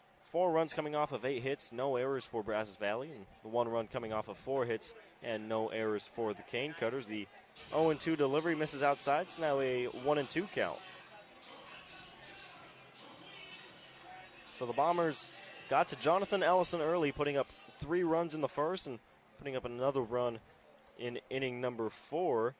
And Ellison, who's had the Bombers number all season long, unable to complete 4 innings of work, or 5 innings of work rather, as the 1-2 delivery comes in. A swing and a miss. It's a drop third strike, though. Hellman running to the first base bag. Kelsey Richard will get the throw in time, and Michael Hellman is retired on strike. So that is the second out of the inning. That'll bring up Thomas Jeffries now to the plate. Jeffries, a single, a ground out, and a fly out for him tonight. He's coming up with 2 outs. Here comes the first pitch to Jeffries. Going to be well outside. 1-0 the count. So Jeffries looking to extend the inning. Jared Mang would be after him if Jeffries would be successful and find a way on base. Here comes the 1-0 delivery, a big swing and a miss. And both Thomas Jeffries and Michael Hellman have been offering at the fastball up in the zone. Count now even at 1 apiece. Hargrave, the right-hander, comes set, takes a deep breath. The 1-1 delivery is fouled off over our heads in the grandstand from Fabacher Field. It's now a 1-2 count to Thomas Jeffries. It'll be a dangerous part of the order, the 3, 4, 5 hitters for the Cane Cutters in the bottom of inning number 6. Mike Mockma getting out a bases-loaded jam in the previous inning. Now the 1-2 delivery misses well outside. Richard having to almost dive to his left to keep that ball in front of him. No one on base, though. The count now even at 2 apiece. Hargrave gets his sign. Now comes in the 2-2 delivery. Swung in a little flare out to left field. Montenegro coming in. He will make the catch. That will retire Thomas Jeffries. The Bombers go down in order. And we head to the bottom of the 6th inning. Bombers still with a 4-1 lead over the Cane Cutters. You're listening to the Bombers postseason run all postseason long on Willie 1550. When an injury keeps you from being active, you want one place that has the expertise to care for all your orthopedic needs. As the largest not-for-profit healthcare system in Texas, Baylor Scott & White Health is ready to care for you as a whole person. From athletic injuries to arthritis, you'll get personalized care from orthopedic specialists. So no matter where life finds you, today or in years to come, trust that we'll be there to care for you. To find a physician, visit BaylorScottandWhite.com. What's the it in managed IT? It is always having your software updated. It is never losing sleep that you'll lose all your information in the cloud. It is keeping everyone connected. It is not trying to figure out what went wrong with your system. No matter what it may be, Dayhill's Managed IT has your business covered. That's how you work smarter. That's Dayhill. Learn more at dayhill.com. Stream Willie online at RadioAggieland.com.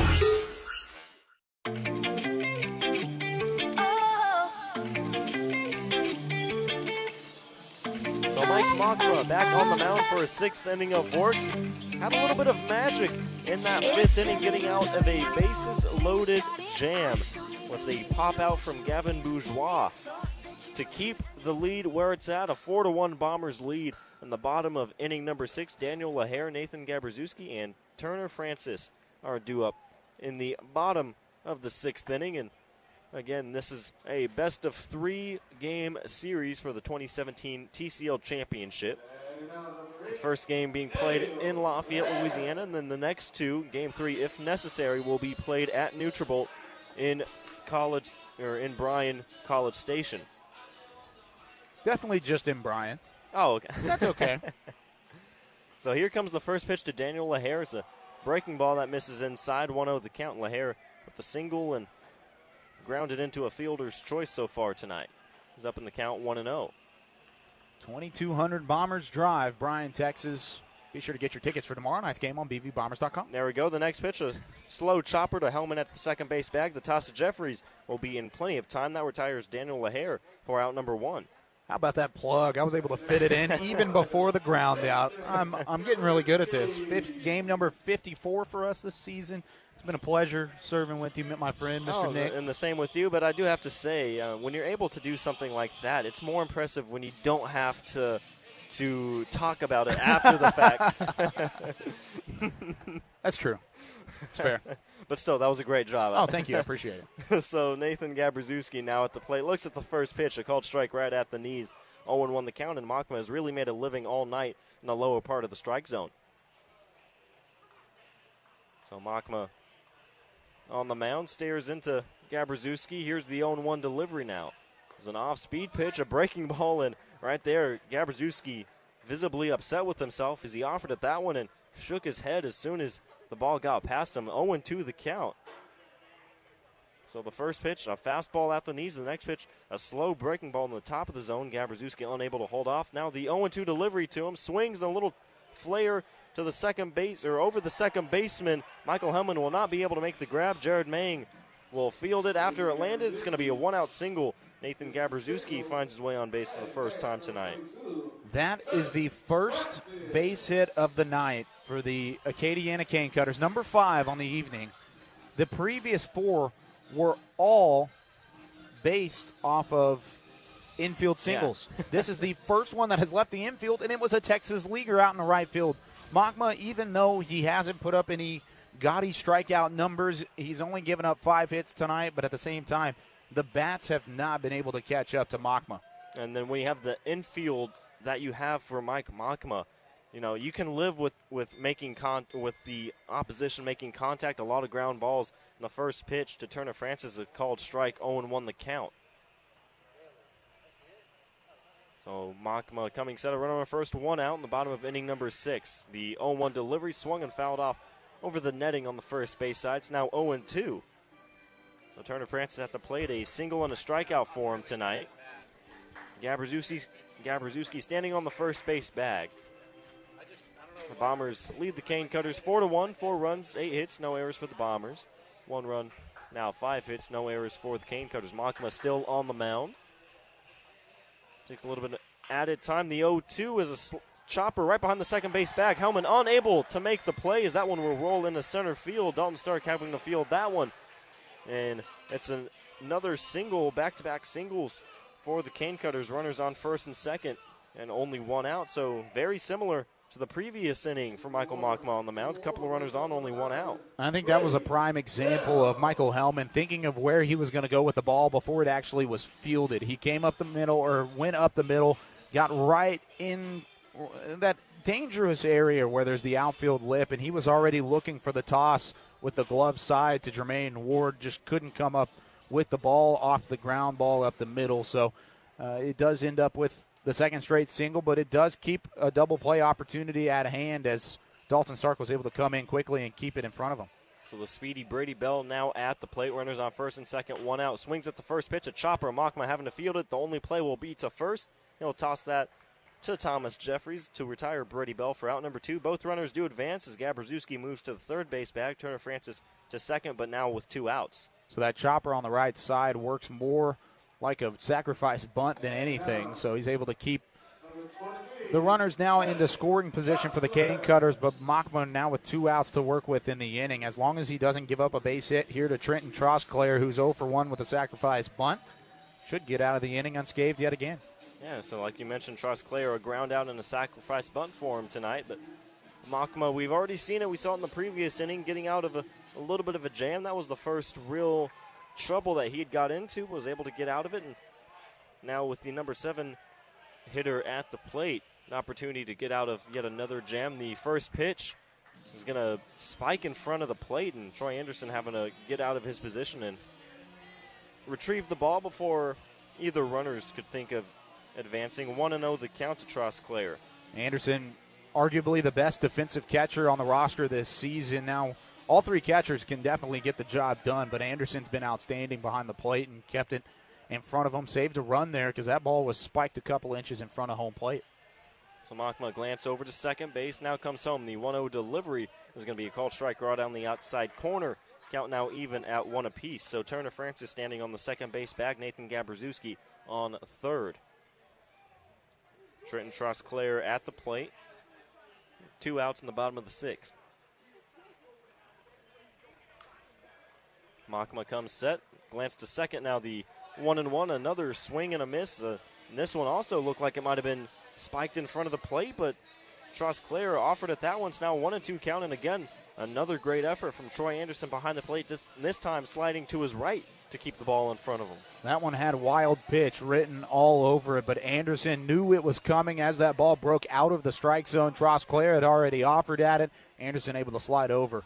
The 1-2 delivery now from Machma. Breaking ball comes in, and it's going to hit Trosclair. That's the second hit batter of the night for Machma, and the bases, again, are loaded with 2 outs. That's a big mistake here from Michael Machma. Puts runners on every bag. John Cannon working his way out to the hill to talk to the big right-hander.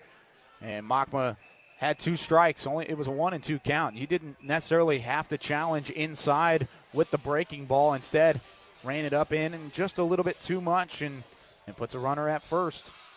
So the bases, again, are loaded. Jesus Tovar coming back to the plate, a ground out, and was actually hit by Machma back in the 5th inning. So he's now at the plate for his 3rd time tonight. Machma on the mound, outlasting Jonathan Ellison. And those 2 pitchers have really faced each other and really dueled it out all season long. And now Machma able to outlast him, and another bases loaded opportunity for the Cane Cutters at the plate. Machma looking to work a little bit more of magic with the bases loaded. It'd be the 2nd inning in a row that the Cane Cutters will have left the bases loaded. They've only left 4 runners on, so it would kind of balance out the law of averages, but at the same time, you're playing with fire if you're Michael Machma. So here comes the first delivery to Tovar. Breaking ball and a swing and a little flare right to the second base. Thomas Jeffries calling off Hellman. He will make the grab, and for the 2nd inning in a row, Michael Machma gets out of a bases-loaded jam to keep the lead at 4-1 for the Bombers. We head to the top of the 7th inning from Fobaker Field as you're listening to the Bombers postseason run, all postseason long on Willie 1550. Nutrabolt is a fast-growing nutritional life science company whose team members play as hard as they work with products that are designed to empower the everyday athlete. They strive to be the highest achieving and most respected nutritional life sciences company in the world, delivering superior products and service while creating life-changing opportunities for those they serve. They're proud to be a part of the Brazos Valley and enjoy participating in this community. To learn more, please visit Nutrabolt.com. When it comes to your health, you want one place that can go the distance with you. As the largest not-for-profit healthcare system in Texas, Baylor Scott & White Health has the resources, the technology, and the expertise. From primary care to precision medicine, all under one name. So no matter where life finds you, today or in years to come, trust that we'll be there to care for you. To find a Baylor Scott & White physician, visit bswhealth.com. KWBC, College Station Bryan, your home for the legends of country. This is Willie 1550. So again, Michael Machma working some magic with the last 2 innings, getting out of a bases-loaded jam. It's still a 4-1 lead for the Bombers. And for the last 3 innings of tonight's game to take us home in game number 1 of the 2017 TCL Championship, I'm going to turn it back over to Kyle Yeomans. Well, thank you very much, Nick. Bailey Hargrave back out on the hill for the Acadiana Cane Cutters. It's a 4-1 Bombers lead as we head into the 7th inning. Jared Mang for the 3rd time tonight to lead things off. He's 1 for 3 with an RBI single back in the 1st inning. He came around to score a run. Since then, he's flown out twice, both times leading off the 3rd and the 5th inning, now leading off the 7th, and hopefully he can have something other than a fly out to center field. And Daniel Lahair. Mang leading the team in average RBIs and extra base hits on the season.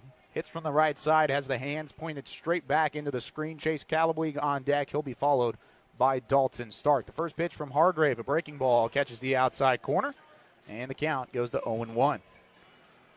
Mang out of New Mexico has been arguably the best player on offense and really just utilized on defense as well. Outfield and infield on his resume this season. As the next pitch is swung on, he got a piece of it with the end of the bat, but still ends up in the catcher's glove of Kelsey Richard, and the count 0-2 now to Mang. We'll see if the Bombers can sort of wake up a little bit. They've hit a bit of a lull, and they did score that 1 run in the 4th inning, but they've really, it was that big 1st inning, and ever since then have been a little more quiet at the plate. This one ripped high in the air into deep right center field. Making his way over is Lahair. He'll be called off by Trenton Trosclair in the right center field gap, and he'll make the play on the run for out number 1 in the inning. Good contact, but got underneath it a little bit too much for Jared Mang. That'll bring up Chase Calabuig. Calabuig 2 for 2 with a sacrifice bunt and a pair of singles. Has yet to come around to score. Was a big part of moving runners into scoring position in that top of the 1st inning, in which the Bombers put up a 3-spot to set the tone early. And now Chase Calabuig hitting from the left side one more time. As we are in the top of the 7th inning. Bombers lead it 4-1 over the Acadiana Cane Cutters. Watch out. This one comes up in to Chase Calabuig out of the hand of Hargrave. Had to turn out of the way of that one. Stayed in the box, but it still didn't hit him. And the count now at 1-0. All right, after this pitch, I have a question for you. I'm going to ask you to play coach, but I'll let this next pitch go. Okay, sounds good. This one popped high in the air, deep in the left field. Back on the track goes Montenegro. He'll reach up and make the grab just a couple of strides in front of the left field wall, in front of the mini video board, out in straightaway left field for out number 2. Now, go with your coach question, Mr. Nick. Okay, so Makma, the past 2 innings, got into a little bit of trouble, but was able to get out both times. A 4-1 lead, the bottom of the 7th. Do you keep him out there, or do you go into your bullpen? Ooh, that is a tough question, especially because this is going to be a 3-game series, potentially. Mm-hmm. You have a chance to wrap it up tomorrow, but the Bombers have to take care of business here first. That's a tough question. Here's a ground ball to the second baseman, and the throw to first in time, just in time to get Dalton Stark as Turner Francis. The second baseman's able to make the play for out number 3, and I'm going to leave our listeners hanging. I will answer your question when we come back, but first, we're going to the 7th inning stretch. The Bombers lead it 1-0. You're listening to Bombers postseason baseball, all postseason long, right here on Willie 1550. Those facing cancer no longer have to journey far from home to receive the comprehensive care and support they need. Introducing the new Baylor Scott & White Cancer Center College Station. Now featuring the full range of treatment options, support resources, and experienced team patients need for complete cancer care, all in one place. Backed by Texas's largest not-for-profit healthcare system. Visit bswhealth.com/cscancer for more information. You need help if you've been charged with a crime. The justice system is daunting. You need an experienced defense lawyer to obtain the best results for you. Steve Gustitis, attorney at law, has been helping people fight criminal charges for over 20 years. Call Steve Gustitis now to schedule your free consultation. 823-9111. Qualified people are ready to take your call. Let Steve Gustitis put his experience to work for you. 823-9111. Visit GustitisLaw.com today and get the help that you need. The legends play here. You're listening to Willie 1550.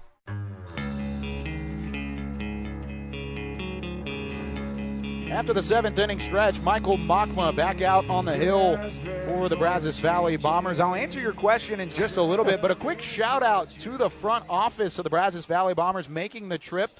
You got Morgan Key, Kelly Duggan, and then a couple extras, Uri Geva in attendance, Hunter Walling as well, all in the front office of the Bombers as we do head to the bottom of the 7th inning. Michael Machma back on the hill, and I'm going to answer your question. I think I would leave him out there. He's been outstanding tonight. He hasn't walked a whole lot of batters, but I'd also keep him on a short leash. A couple base runners here. You go to a Reed Morgan, shut things down, and then potentially a Christian Vick to come in and get the save. If it is a save opportunity, the first pitch from Machma misses outside. It's 1-0. Well, and especially it's the 9-1-2 hitters, so it's going to be back to the top of the order for the Cane Cutters. So I can understand with the short leash, if he does get a couple of runners on, I have no problem with leaving him out there, but having a couple of guys ready in the bullpen just in case. Yeah, definitely so. The next pitch misses outside as well. It's 2-0 the count. Now that a 9-hole hitter who's 0 for 2, Kelsey Richard out of Northwestern State. A high leg kick out of the full windup. Fastball catches the outside corner. It's a strike. 2-1 the count.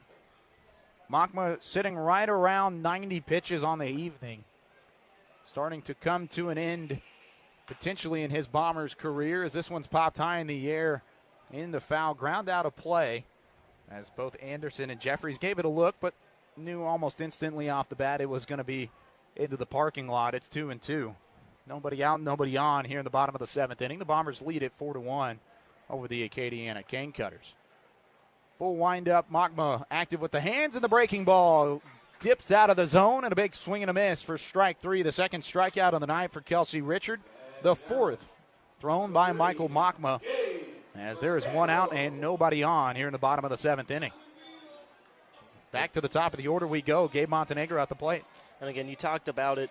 He's not going to put up a lot of flashy strikeout numbers, but with 4 strikeouts tonight, only 2 balls that have been hit into the outfield. Machma has just been extremely effective, and we've seen the Cane Cutters batters at the plate all night just guessing.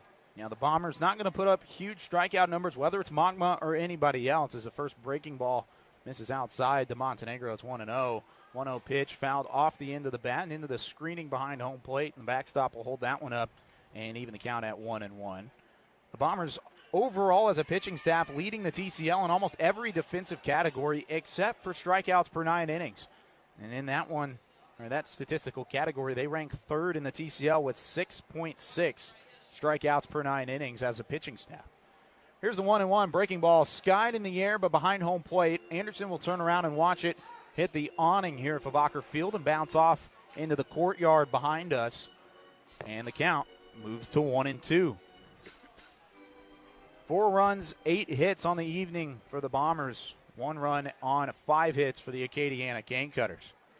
There's the high leg kick, the delivery, fastball spiked in the dirt. It's blocked and bodied up by Troy Anderson, but no runners on base, so no harm, no foul. And the count now even at 2-2. In the past 2 innings, I believe that is the 4th ball that has been spiked in front of the plate from Machma, so you have to wonder maybe, just going deeper into a game if he's starting to lose just a little bit of his command. Definitely so. This one hit hard on the left side of the infield. Diving stop from Jermaine Ward, but that's about all he's going to be able to muster in that defensive attempt. It's going to be a single for Gabe Montenegro. Bounced off the glove of Ward, and despite sliding a couple extra feet due to the wet outfield and shallow left, but just unable to make any kind of play. Even if he were to pop up and try and make a play on that ball, it may not have worked out as well as Ward may have wanted it to. It would have been tough to plant and throw, as Ward's actually going to make his way over to the third base dugout. He'll be met by Cole Pletka, who's waiting with a towel, clean towel to maybe wipe off the face and the front side of Ward, who did go full extension on that wet grass out in left center field. It's like a slip and slide out there. Yeah, almost like so. Yeah. You really have to love the effort from Ward on that one, running that ball down, and like you said, with the full extension to keep that ball in the infield. And there are a couple of guys on this ball club that you want to cheer for. There are just some very nice human being young men on this ball club that are really going to be great men out in the society throughout the rest of their lifetime. But one of those is Jermaine Ward, just a kid that loves to play the game of baseball, and you can see it on every ground ball hit his direction. He goes 110%. You can see it on every swing. Even though he doesn't have the highest batting average even though he doesn't necessarily hit as well as really the rest of the other team, he makes up for it in the field with his outstanding play at shortstop. And then also you can see the effort in everything that he does. That's a player that you want to cheer for if you're a Bombers fan, is Jermaine Ward. And I know we're a little bit biased, but, I like to think everyone on the Bombers, all the players have been extremely nice, but you said Jermaine Ward, just a passion for the game that you see, and he just goes out there and has fun, and it's really a lot of fun to watch. Definitely so. Here's a breaking ball to start things off for a strike as Gavin Bourgeois watches it pop its way into the zone. It's 0-1. Runner on first, 1 out in the inning. Gabe Montenegro at first. Gavin Bourgeois also a burner at the plate. Another breaking ball. This one misses low, though, and Anderson keeps it in front of him. The count even at 1-1.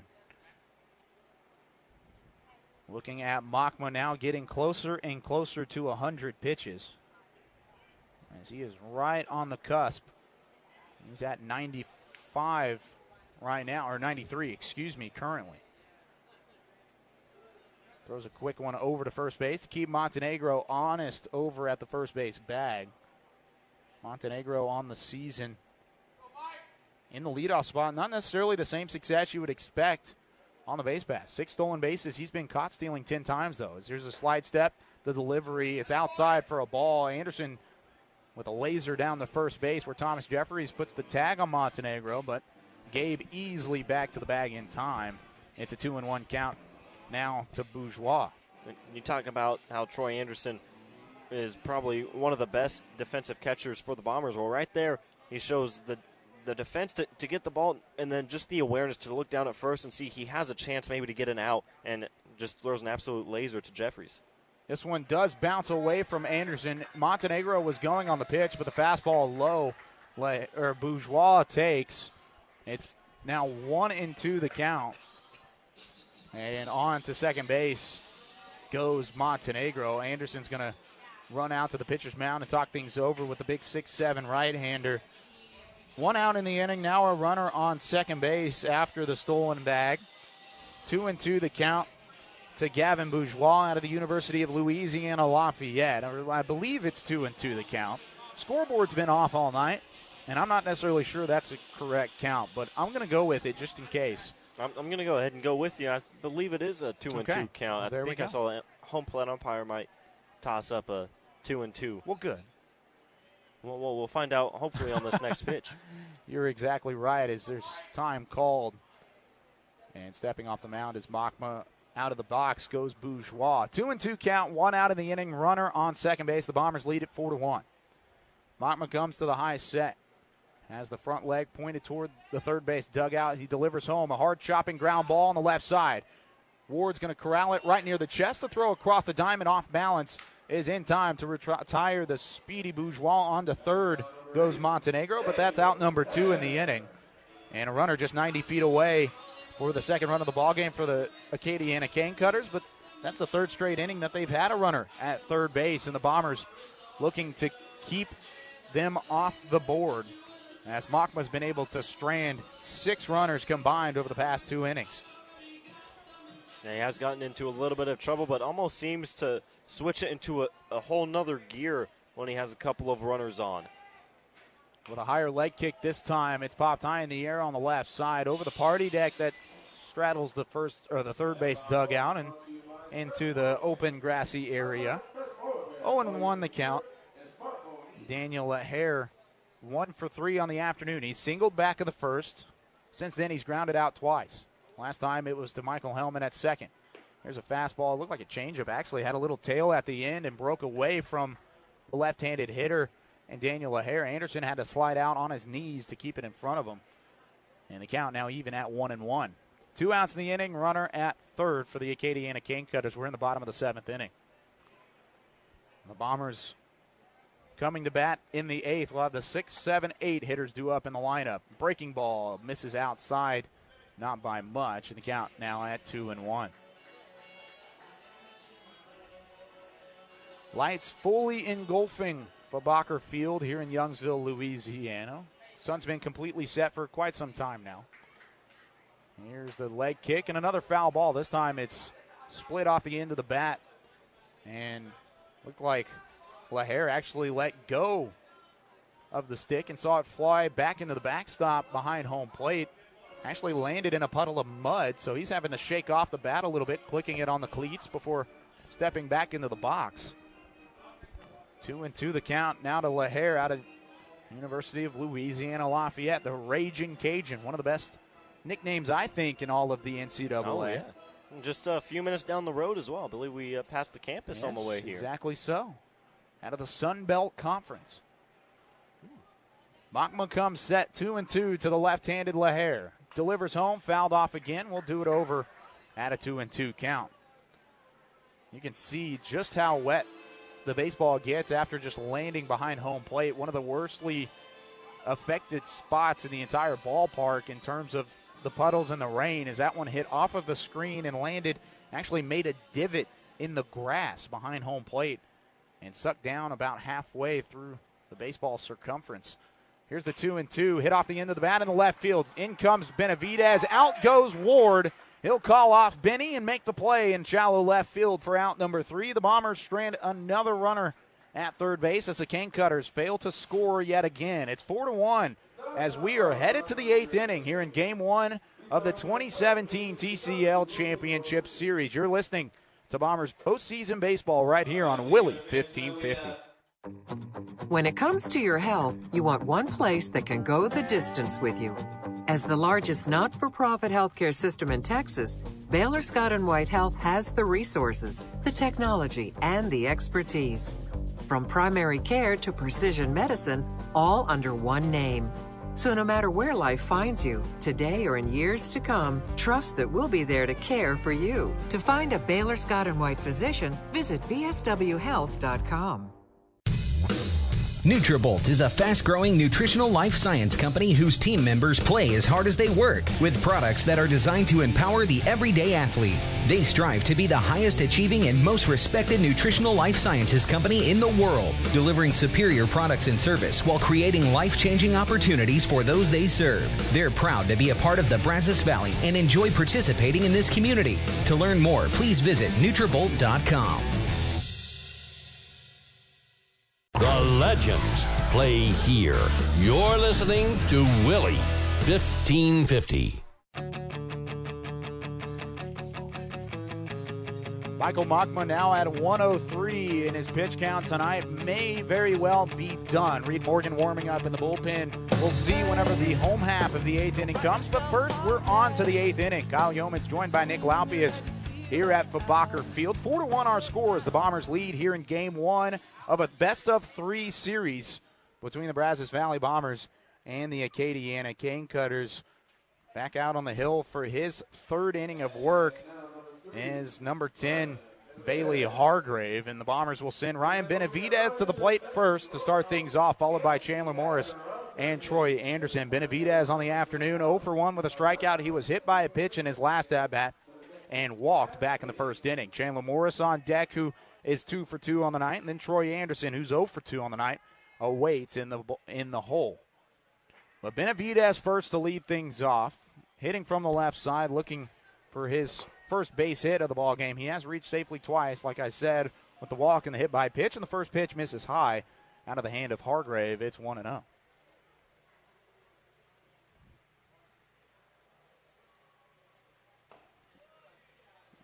Next pitch misses inside, 2-0 as Benavidez watches it in again, wearing the socks all the way up to the kneecaps.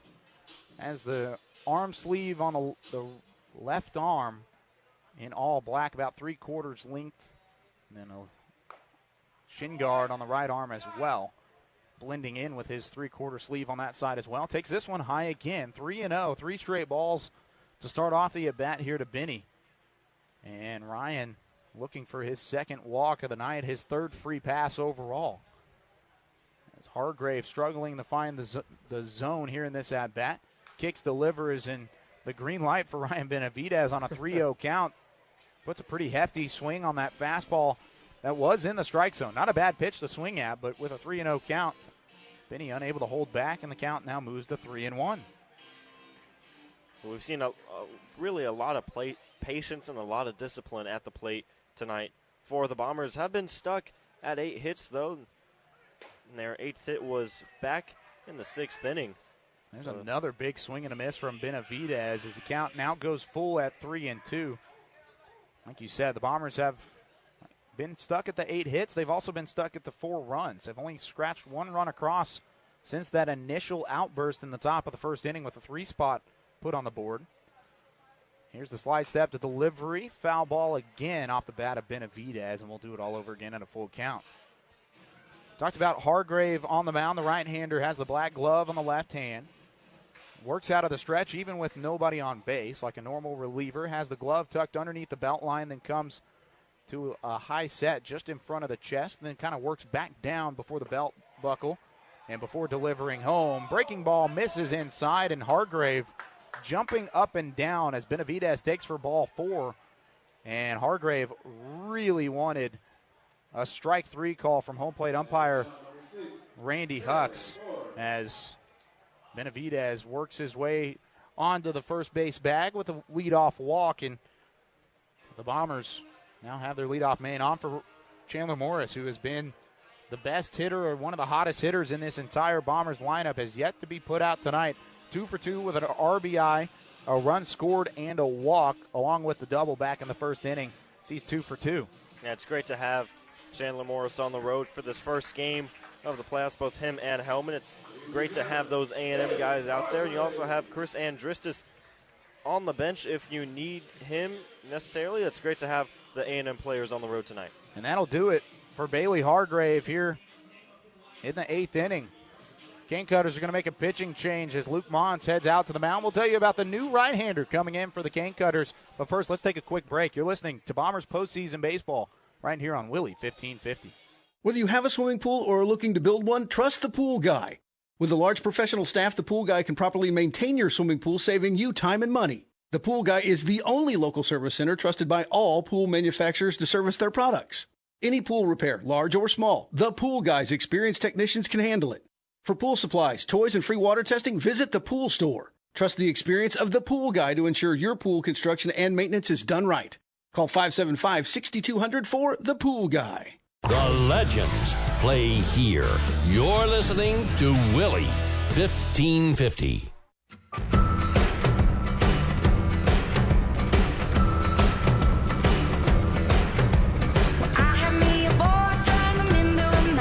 Richard Hebert in the pitch in relief of Bailey Hargrave here in the top of the 8th inning. Nobody out, runner off first after the leadoff walk to Ryan Benavidez.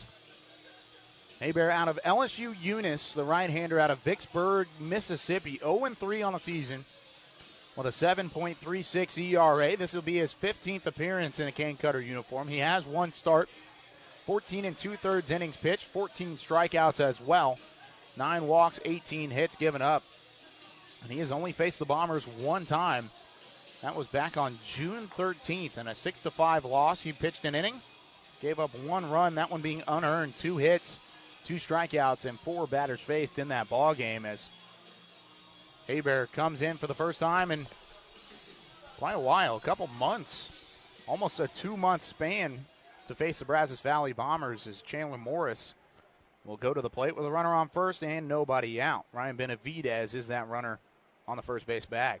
And a good job from the Bombers bats tonight, and this is the 3rd pitcher of the night for the Cane Cutters, and of course in a best-of-3 game series when you have all 3 games back-to-back-to-back. Want to try and make the other bullpen for the opposing team work as hard as they can, so a good job so far for the Bombers. Now the 3rd pitcher that they've seen tonight. First pitch, a strike on the outside corner to a swinging Chandler Morris.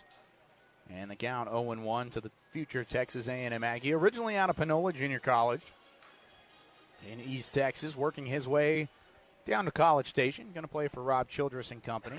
Next pitch, a fastball misses low. Morris looked to bunt, ended up pulling back, and the count's now even at 1-1. Benavidez over at first base. Has some speed, but not necessarily the stolen bases to show for it. Only 6 stolen bags in 10 attempts.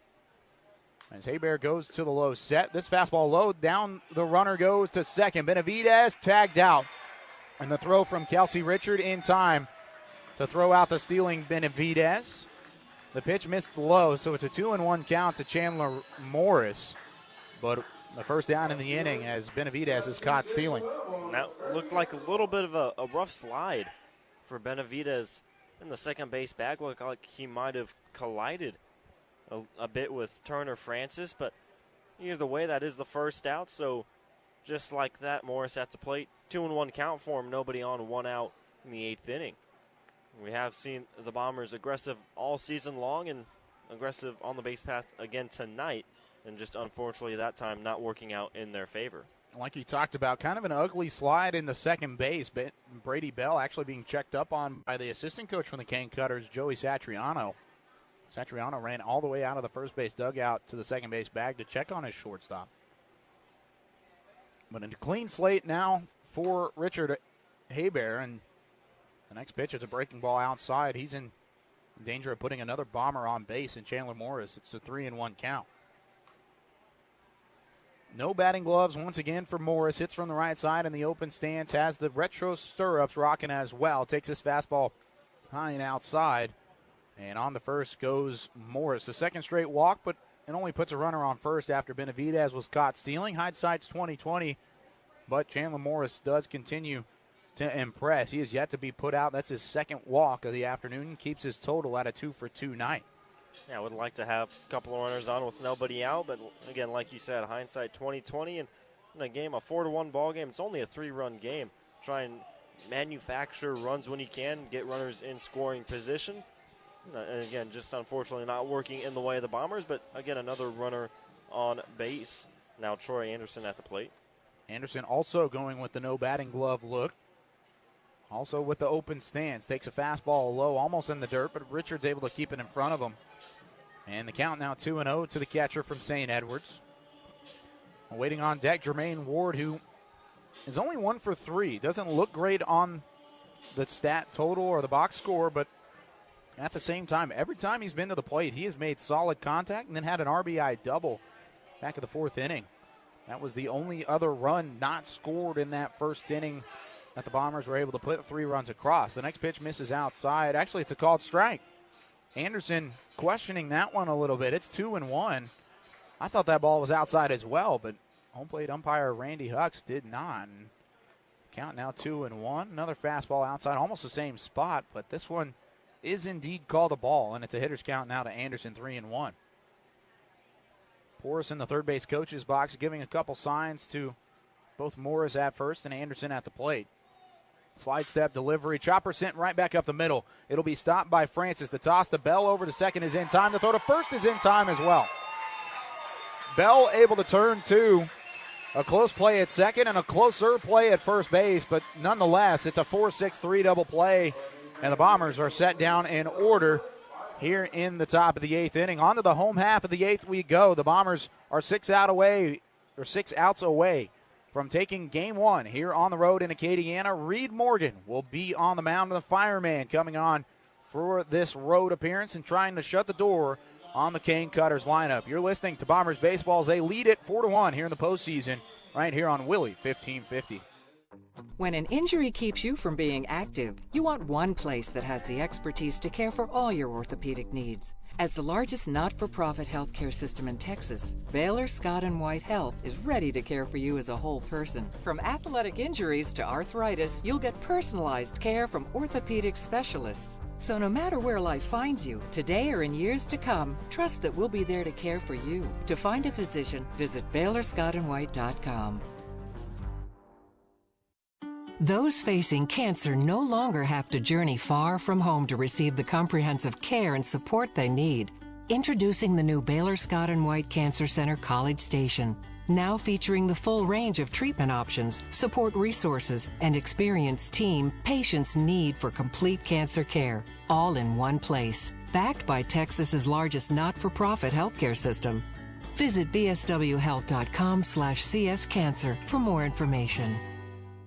The legends play here. You're listening to Willie 1550.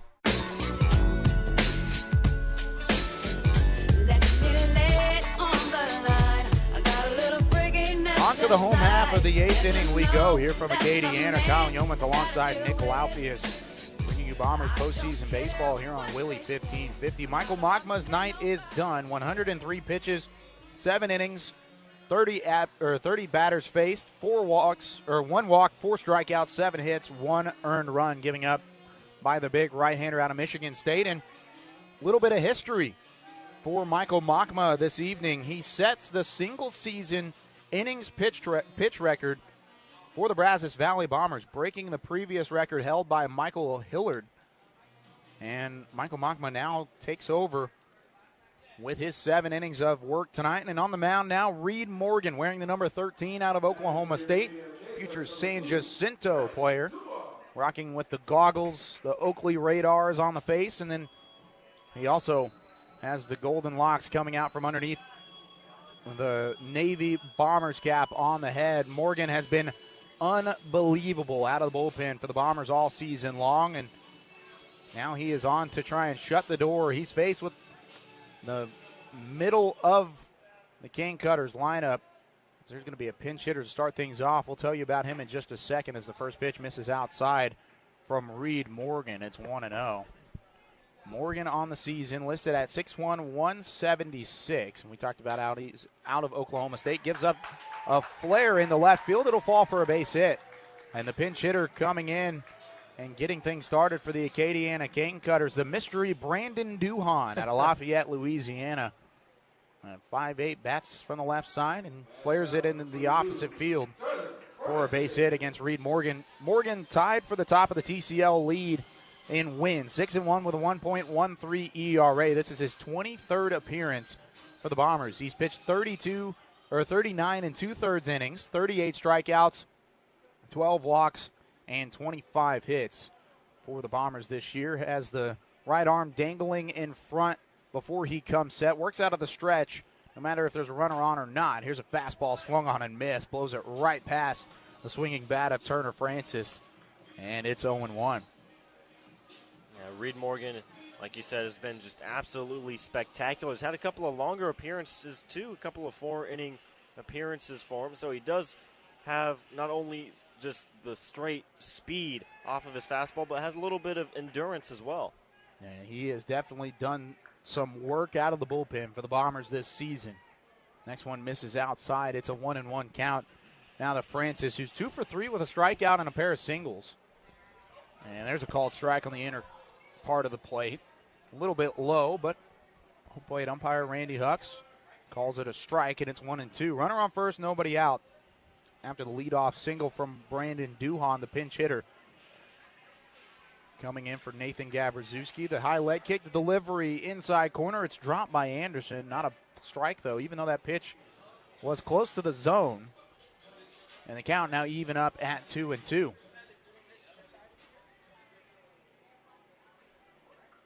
Morgan's peering in. Get the sign from Anderson behind the plate. Runner at first and Duhan. Goes the low set. Slow leg kick delivered. And a chopper sent back into the screen on the third base side. That'll keep the count at 2-2. We'll do it all over again. Francis out of the University of Louisiana Monroe. Teammates with former Bomber Spencer Hemphill. Hemphill, of course, on the team for the past 2 years. Has been a 2-time TCL champion. Was supposed to return for his 3rd season with the Bombers this year. Instead was shut down by Monroe after catching 60-plus games behind the plate. There's a breaking ball. This one's barely gotten a piece of. As Francis just sticks out the wood, gets a good piece of it, sends it over the first base dugout into foul ground, though. And once again, it'll be 2-2 with nobody out and a runner at first. The Bombers lead it 4-1. Infield at double play depth. Morgan comes set. Delivers home. Fastball, watch out, comes inside. And a moonwalking dodge of an attempt from Turner Francis. Just barely able to get the waist out of the way of that ball. And the count now goes full. Morgan comes set. Looks home, kicks. And the pitch misses inside. Ball 4. Morgan comes to the plate and loses the hitter. That's his 13th walk of the season. And Anderson will make his way out to the pitcher's mound and talk things over with Reed Morgan on the hill. Definitely not the start you want to see from Reed Morgan out on the mound in the 8th inning, but now we see the entire infield coming in. But we've seen Reed Morgan in tough situations before. He's been able to really work some magic, especially in the late innings, and with the first 2 runners on. Now a speedy Brady Bell at the plate. Be important to get 1, maybe even 2 outs here if you can get a ground ball.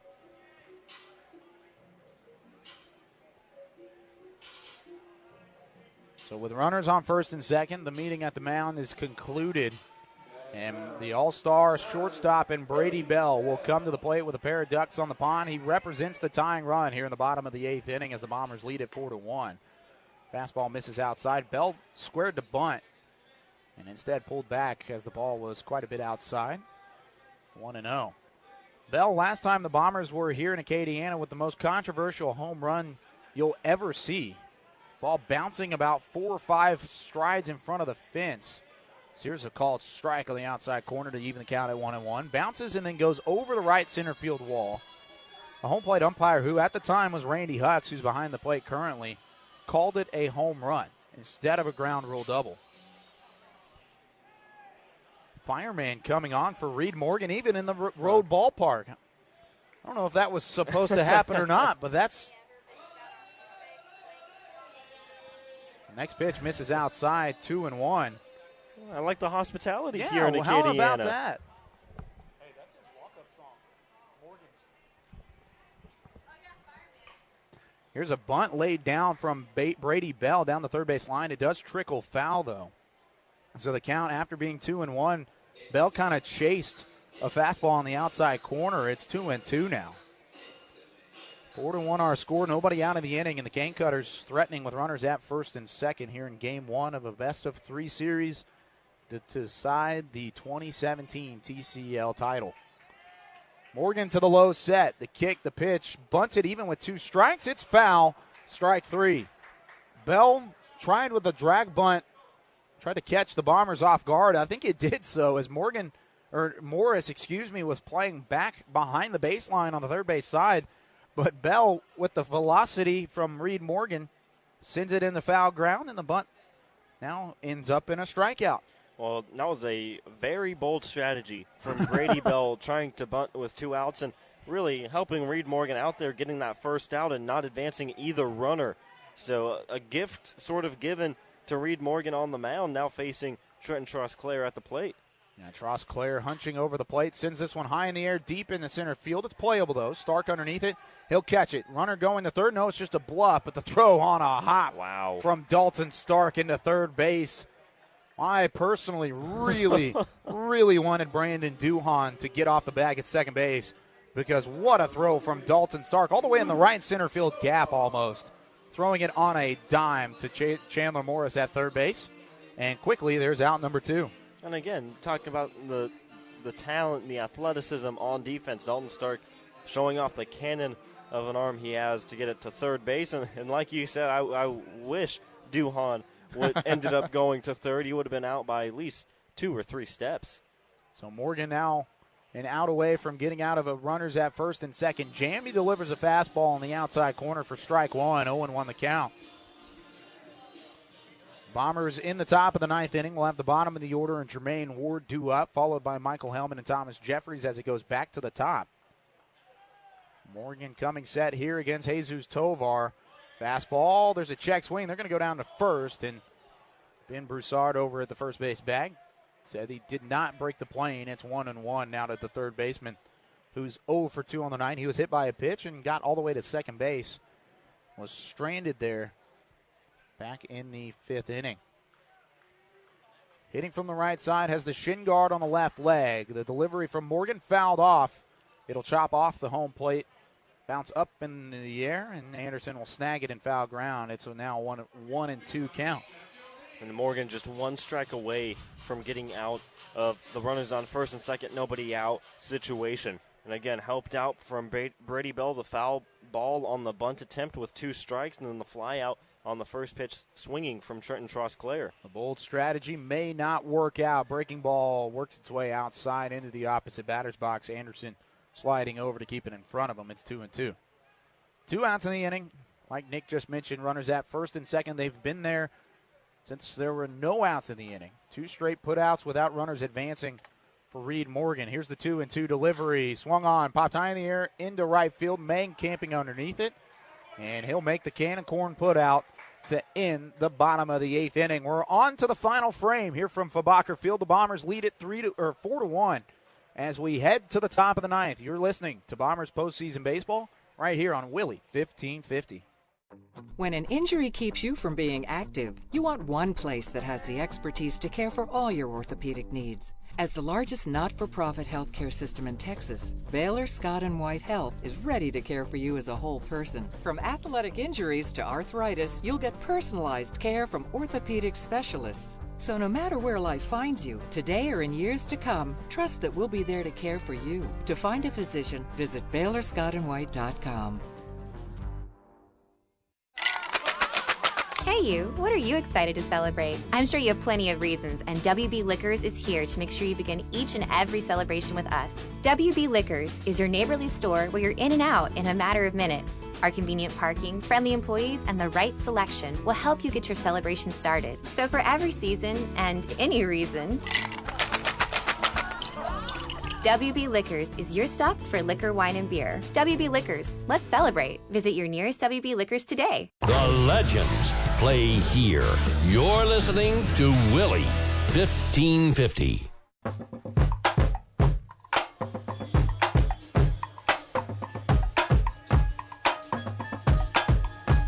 The Bombers 3 outs away from clinching Game 1 here in the 2017 TCL Championship Series before returning home to Nutrabolt Stadium tomorrow night. You can hear that one right here on Willie 1550 beginning at 6:45. The Bombers Live pregame show presented by Nutrabolt. The Bombers, if they hold on here, will be looking to clinch their 5th straight TCL title with a win tomorrow night and a win tonight.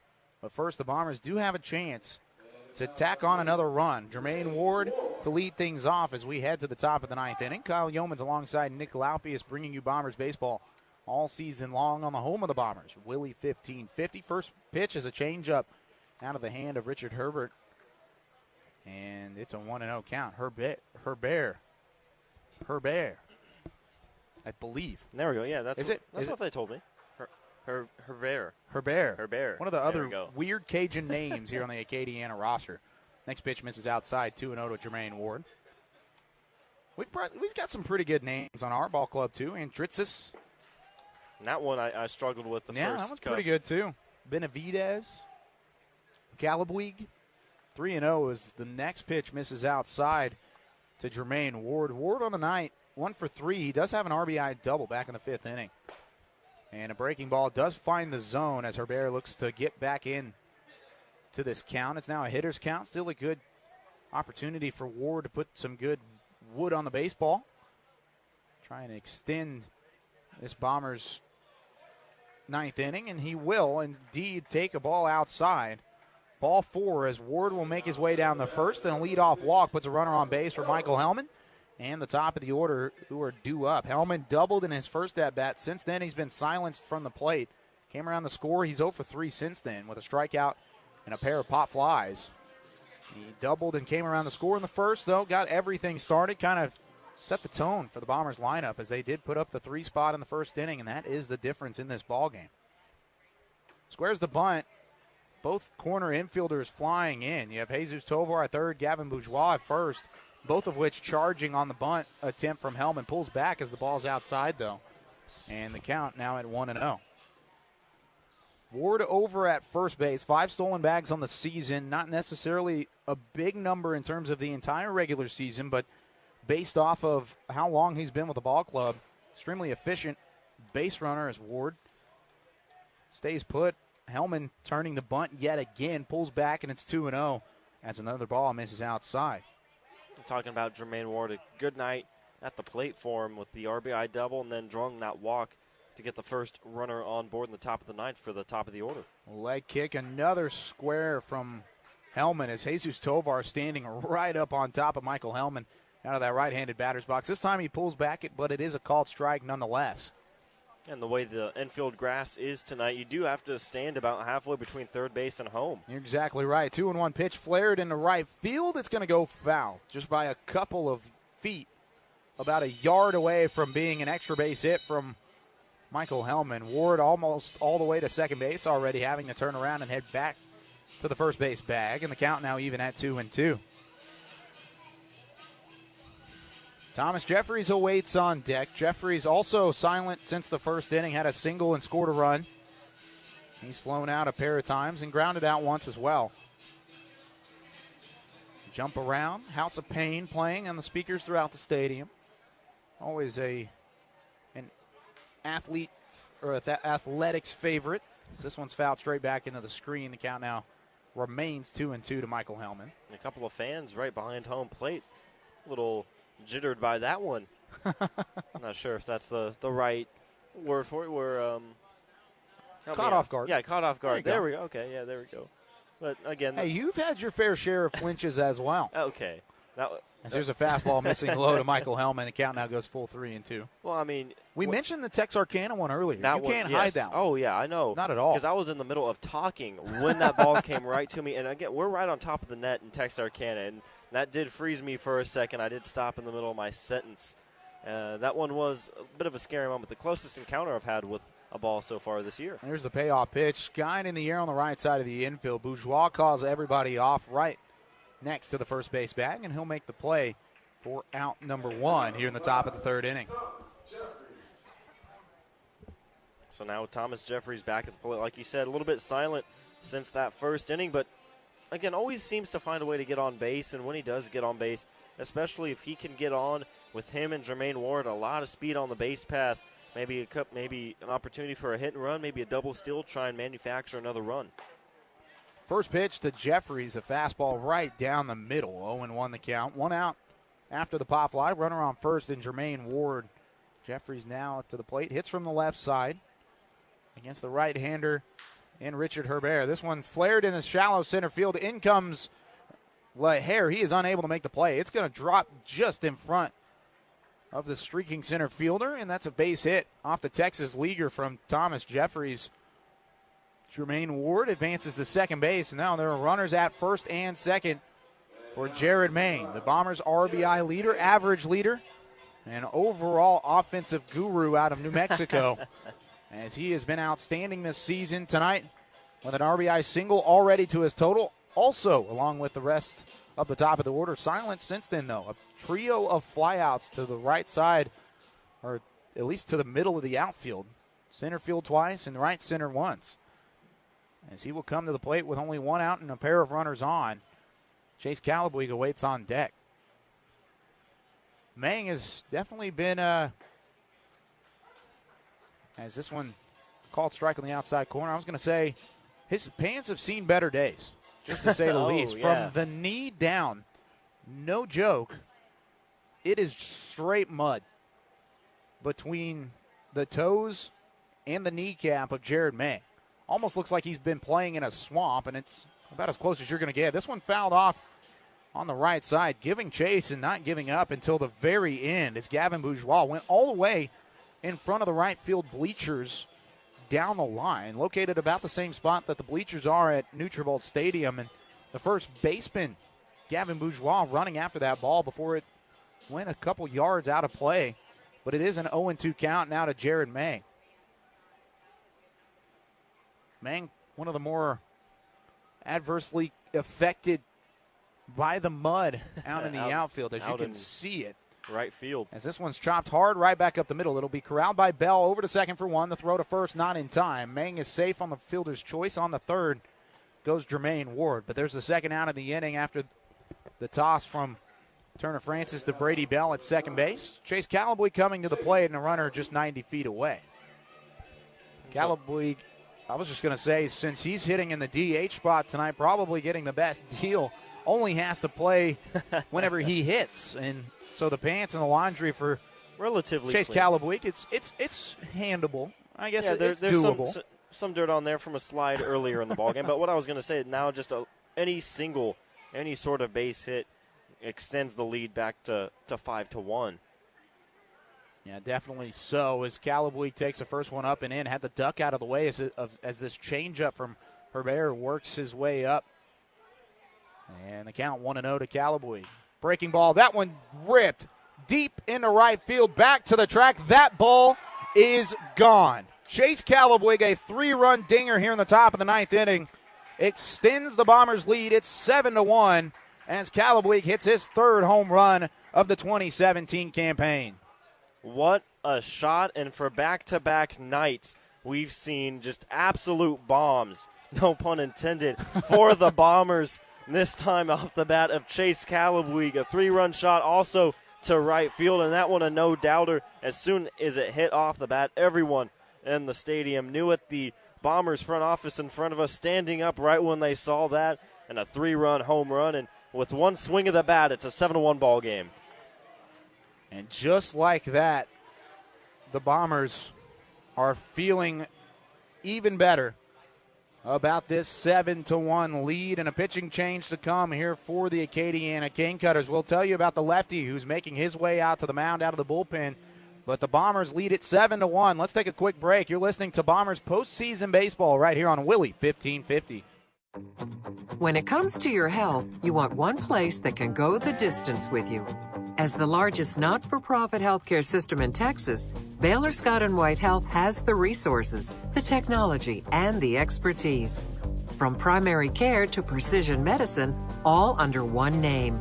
So no matter where life finds you, today or in years to come, trust that we'll be there to care for you. To find a Baylor Scott & White physician, visit bswhealth.com. The legends play here. You're listening to Willie 1550.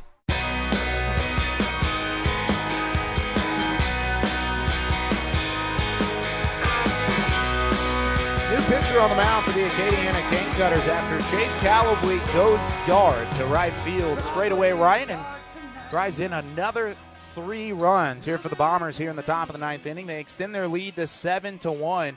It's Benjamin Simpson coming in, the 6-foot right-hander out of Jennings, Louisiana, and he's still junior college coming in for the Acadiana Cane Cutters. We'll get you his stats here in just a moment, but first, let's go back real quick, Nick, to that home run from Chase Calabuig, a moonshot into right field, and kind of making a reference back to the last time the Bombers were here. That ball had no chance of bouncing in front of the fence.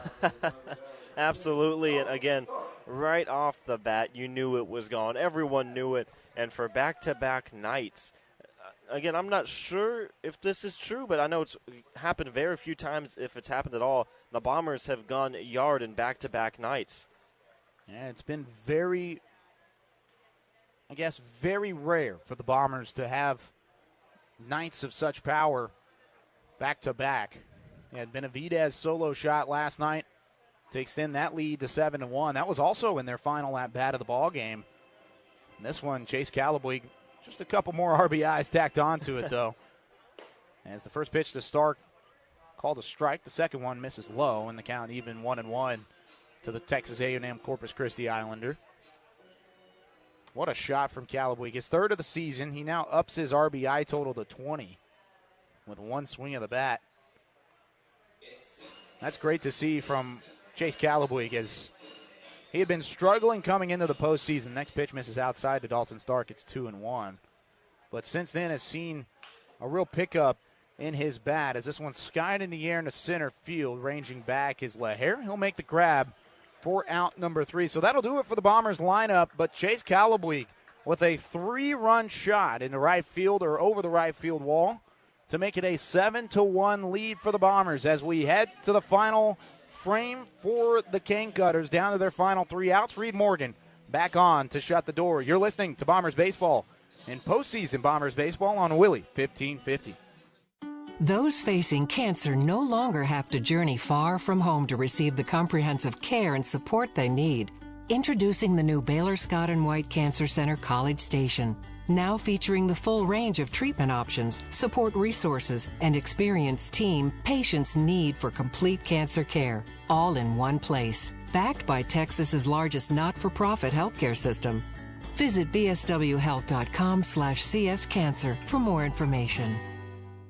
You need help if you've been charged with a crime. The justice system is daunting. You need an experienced defense lawyer to obtain the best results for you. Steve Gustitis, attorney at law, has been helping people fight criminal charges for over 20 years. Call Steve Gustitis now to schedule your free consultation. 823-9111. Qualified people are ready to take your call. Let Steve Gustitis put his experience to work for you. 823-9111. Visit GustitusLaw.com today and get the help that you need. The legends play here. You're listening to Willie 1550.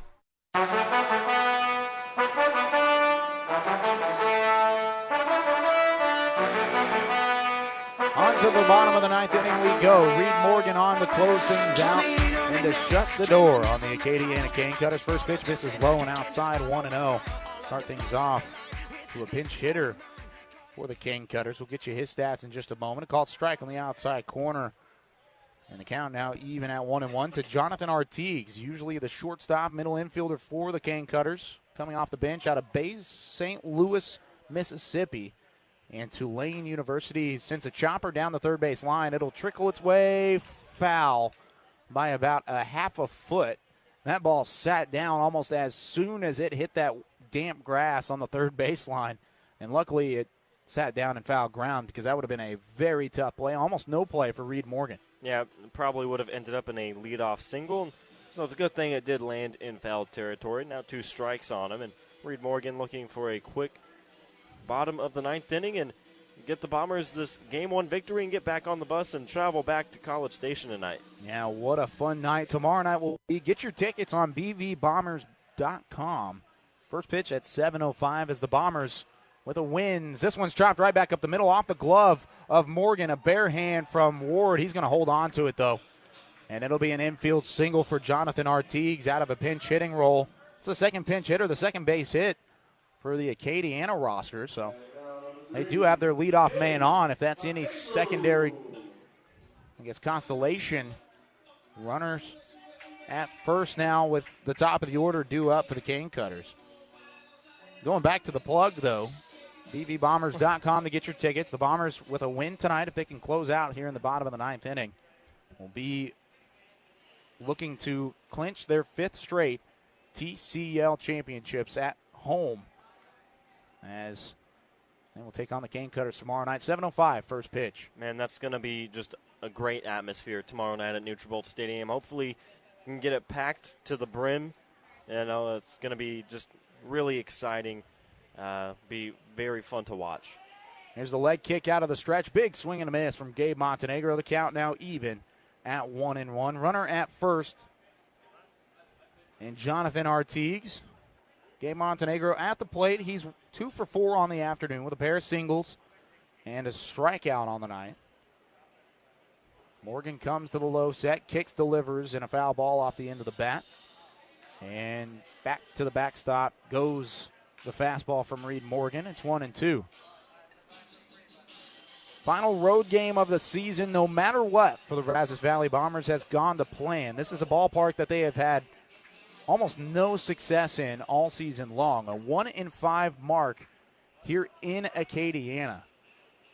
The home teams have dominated the series between these two squads as this one's ripped to the right side. A diving Michael Hellman unable to come up with it. Rounding second goes Artigues. He's on his way to third. The bang-bang play at third. That throw looked to be in time, but it's safe, calls the home plate umpire Randy Hucks. A close play on the hop from the right fielder. Great throw from Jared Mang. And the throw beat the runner, Jonathan Artigues, who was rounding second going to third, but it looked like maybe the tag would have been a little bit late. And Artigues was able to get underneath it safely into third. Yeah, spectacular throw from the opposite side of the field for Jared Mang. Unable to get there, just about by half a step late. Now runners on second and third, nobody out but a 7-1 lead, and now that home run in the top of the inning is looking just a little bit bigger now. Yeah, you're exactly right. As the home plate or the umpire crew shifting field, as this one's fouled just off the end of the bat to start things off to Gavin Bourgeois. Runners at second and third. And without the Chase Calabuig 3-run shot in the top of the inning, Bourgeois would be at the plate representing the tying run. You're exactly right. This is a big inning for Reed Morgan if that doesn't necessarily happen. Now, I don't want to take anything away from what Reed Morgan has to accomplish here, getting the 3 outs. At the same time, you have a little bit of freedom with a 6-run lead. Here's a called strike to make the count now 0-2 to Bourgeois, who on the night is 0 for 3 with a walk and a run scored. Scored the only run of the ballgame for the Cane Cutters thus far.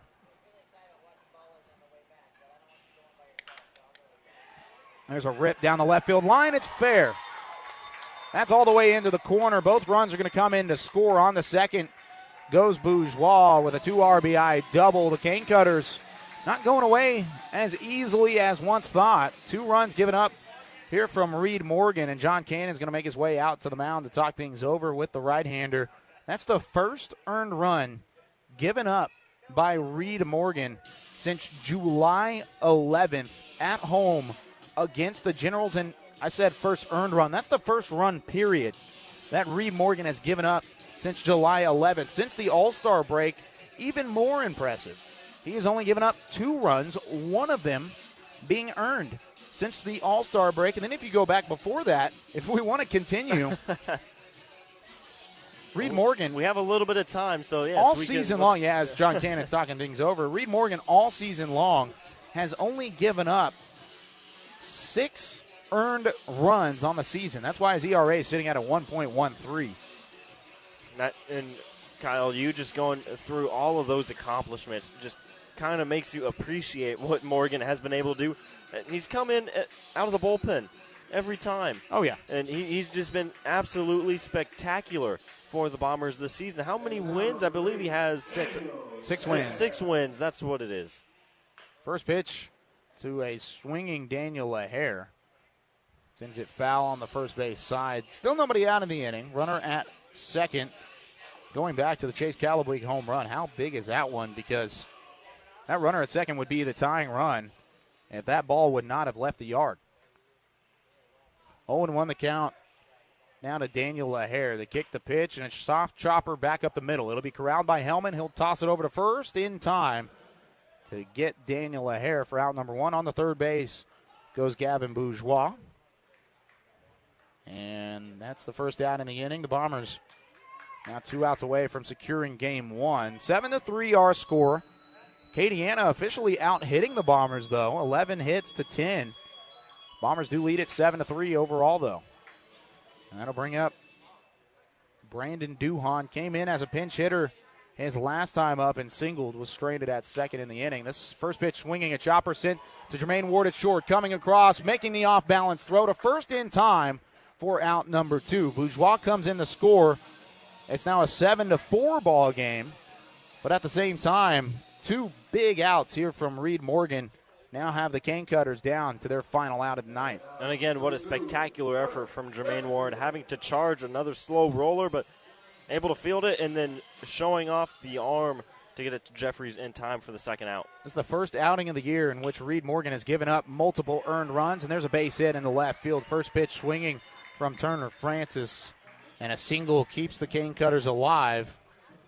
A tying run now represented by the on-deck batter in Trenton Trosclair. Brady Bell coming to the plate. 7-4 our score. 2 outs here in the bottom of the 9th inning. The Cane Cutters have put a 3 spot here on the board, which matches the 3 spot put up by Chase Calabuig's 3-run home run in the top of the inning. And the fastball 2-seam works its way away from Brady Bell and out of the strike zone in the opposite batter's box, 1-0. Cane Cutters with a little bit of life here in the bottom of the 9th inning. Runner on first. 2 outs, though, in the inning. Morgan goes to the low set, kicks, delivers. Fastball popped high in the air on the left side. This could do it. Benavidez underneath it. He'll make the play for out number 3. The drive for 5 is in full effect. And the Bombers take game 1 of the 2017 TCL Championship Series. 7-4, the final score here from Fobacker Field in Youngsville, Louisiana. We'll be back with a very happy Bombers Live postgame show presented by Nutribult. You're listening to Bombers postseason baseball right here on Willie 1550. Nutribult is a fast-growing nutritional life science company whose team members play as hard as they work with products that are designed to empower the everyday athlete. They strive to be the highest achieving and most respected nutritional life sciences company in the world, delivering superior products and service while creating life-changing opportunities for those they serve. They're proud to be a part of the Brazos Valley and enjoy participating in this community. To learn more, please visit Nutribult.com. When it comes to your health, you want one place that can go the distance with you. As the largest not-for-profit healthcare system in Texas, Baylor Scott & White Health has the resources, the technology, and the expertise. From primary care to precision medicine, all under one name. So no matter where life finds you, today or in years to come, trust that we'll be there to care for you. To find a Baylor Scott & White physician, visit bswhealth.com. KWBC, College Station Bryan, your home for the legends of country. This is Willie, 1550. A team win at its best here for the Brazos Valley Bombers, and what a happy day it is in Bomberland. 7-4 the final score here from Louisiana. The Bombers win their final road test of the season, take game 1 of a best-of-3 series. They are now a win away from their 5th straight TCL championship and their 5th straight ring, breaking the previous mark held in the TCL as an organization with 5 TCL championships. But first, let's talk about tonight's ball game. Let's run it back. 3 runs in the top of the first inning from the Brazos Valley Bombers. It started off with a Michael Hellman double down the left field line. Thomas Jeffries then singled. Jared Mang singled after that. That scored Michael Hellman, and the RBI from Mang. A sacrifice fly from Dalton Stark scored Thomas Jeffries, and then Chandler Morris driving in an RBI, scoring Jared Mang on a double down the left field line. That made it 3-0 early on, and then from then on out, Michael Machma settling down and setting down the Acadiana Cane Cutters throughout the rest of his start, now breaking the Bombers' innings pitched single season record in a Bombers uniform. 7 innings pitched, 30 batters faced, 4 strikeouts, a walk, 7 hits, and 1 earned run. He threw 103 pitches, and Michael Machma gave up that 1 earned run in the bottom of the 4th inning. That was already after the Bombers added another one onto their 3 spot from the top of the 1st inning when Jermaine Ward doubled down the left field line. Chandler Morris came in to score on that double from Ward. Then after that, it was pretty much trading zeros all the way till the 9th inning. The top of the 9th inning, not a whole lot going for the Bombers. A couple runners on, yes, for Chase Calabuig, and then Calabuig unloaded on a ball in the straightaway right field, an absolute moonshot clearing right above the 355 sign out in right field, and the home run made it a 7-1 lead. Now Reed Morgan coming into the ball game in the 8th inning, got through his 1st inning after giving up a couple of base runners after that, and didn't really see a whole lot from the fireman as he did give up 3 earned runs in that next inning. The Bombers saw that lead shrink a little bit, but because of the home run from Chase Calabuig, we'll talk to him in just a moment, but because of the 3-run home run, the Bombers were able to take advantage. 7-4 the final score here from Fabacher Field in Youngsville, Louisiana. When we return here on the Bombers Live postgame show presented by Nutrabolt, I'll be joined by head coach Trey Porras, a victorious Bombers head coach, as he's one win away from the TCL title, and Nutrabolt player of the game, Chase Calabuig. When we come back, you're listening to Bombers postseason baseball and the Bombers Live postgame show right here on Willie 1550. Hey you, what are you excited to celebrate? I'm sure you have plenty of reasons, and WB Liquors is here to make sure you begin each and every celebration with us. WB Liquors is your neighborly store where you're in and out in a matter of minutes. Our convenient parking, friendly employees, and the right selection will help you get your celebration started. So for every season and any reason, WB Liquors is your stop for liquor, wine, and beer. WB Liquors, let's celebrate. Visit your nearest WB Liquors today. When an injury keeps you from being active, you want one place that has the expertise to care for all your orthopedic needs. As the largest not-for-profit healthcare system in Texas, Baylor Scott & White Health is ready to care for you as a whole person. From athletic injuries to arthritis, you'll get personalized care from orthopedic specialists. So no matter where life finds you, today or in years to come, trust that we'll be there to care for you. To find a physician, visit BaylorScottandWhite.com. What's the it in managed IT? It is always having your software updated. It is never losing sleep that you'll lose all your information in the cloud. It is keeping everyone connected. It is not trying to figure out what went wrong with your system. No matter what it may be, Dayhill's Managed IT has your business covered. That's how you work smarter. That's Dayhill.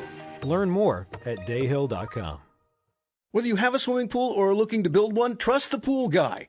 With a large professional staff, the Pool Guy can properly maintain your swimming pool, saving you time and money. The Pool Guy is the only local service center trusted by all pool manufacturers to service their products. Any pool repair, large or small, the Pool Guy's experienced technicians can handle it. For pool supplies, toys, and free water testing, visit the Pool Store. Trust the experience of the Pool Guy to ensure your pool construction and maintenance is done right. Call 575-6200 for the Pool Guy. Nutrabolt is a fast-growing nutritional life science company whose team members play as hard as they work with products that are designed to empower the everyday athlete. They strive to be the highest achieving and most respected nutritional life sciences company in the world, delivering superior products and service while creating life-changing opportunities for those they serve. They're proud to be a part of the Brazos Valley and enjoy participating in this community. To learn more, please visit Nutrabolt.com. Stream Willie online at RadioAggieland.com.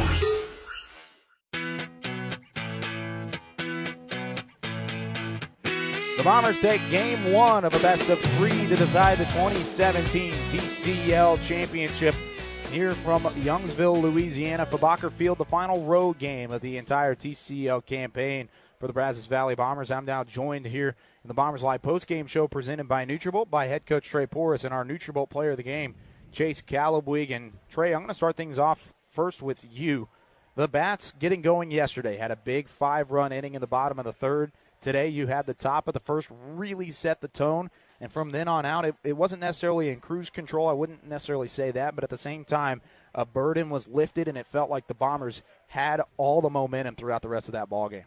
Yeah, and before the game I talked to the guys in length about how really coming into this place it'd be a tough place. It's been a tough place for us to win all year, and that we really had to stay with ourselves, stay in the dugout and stay positive to be able to come away victorious tonight. And I'd like to think that had something to do with it, but at the same time, their focus there, that was the loudest the dugout has been. That is the most fun that I've had on any given night.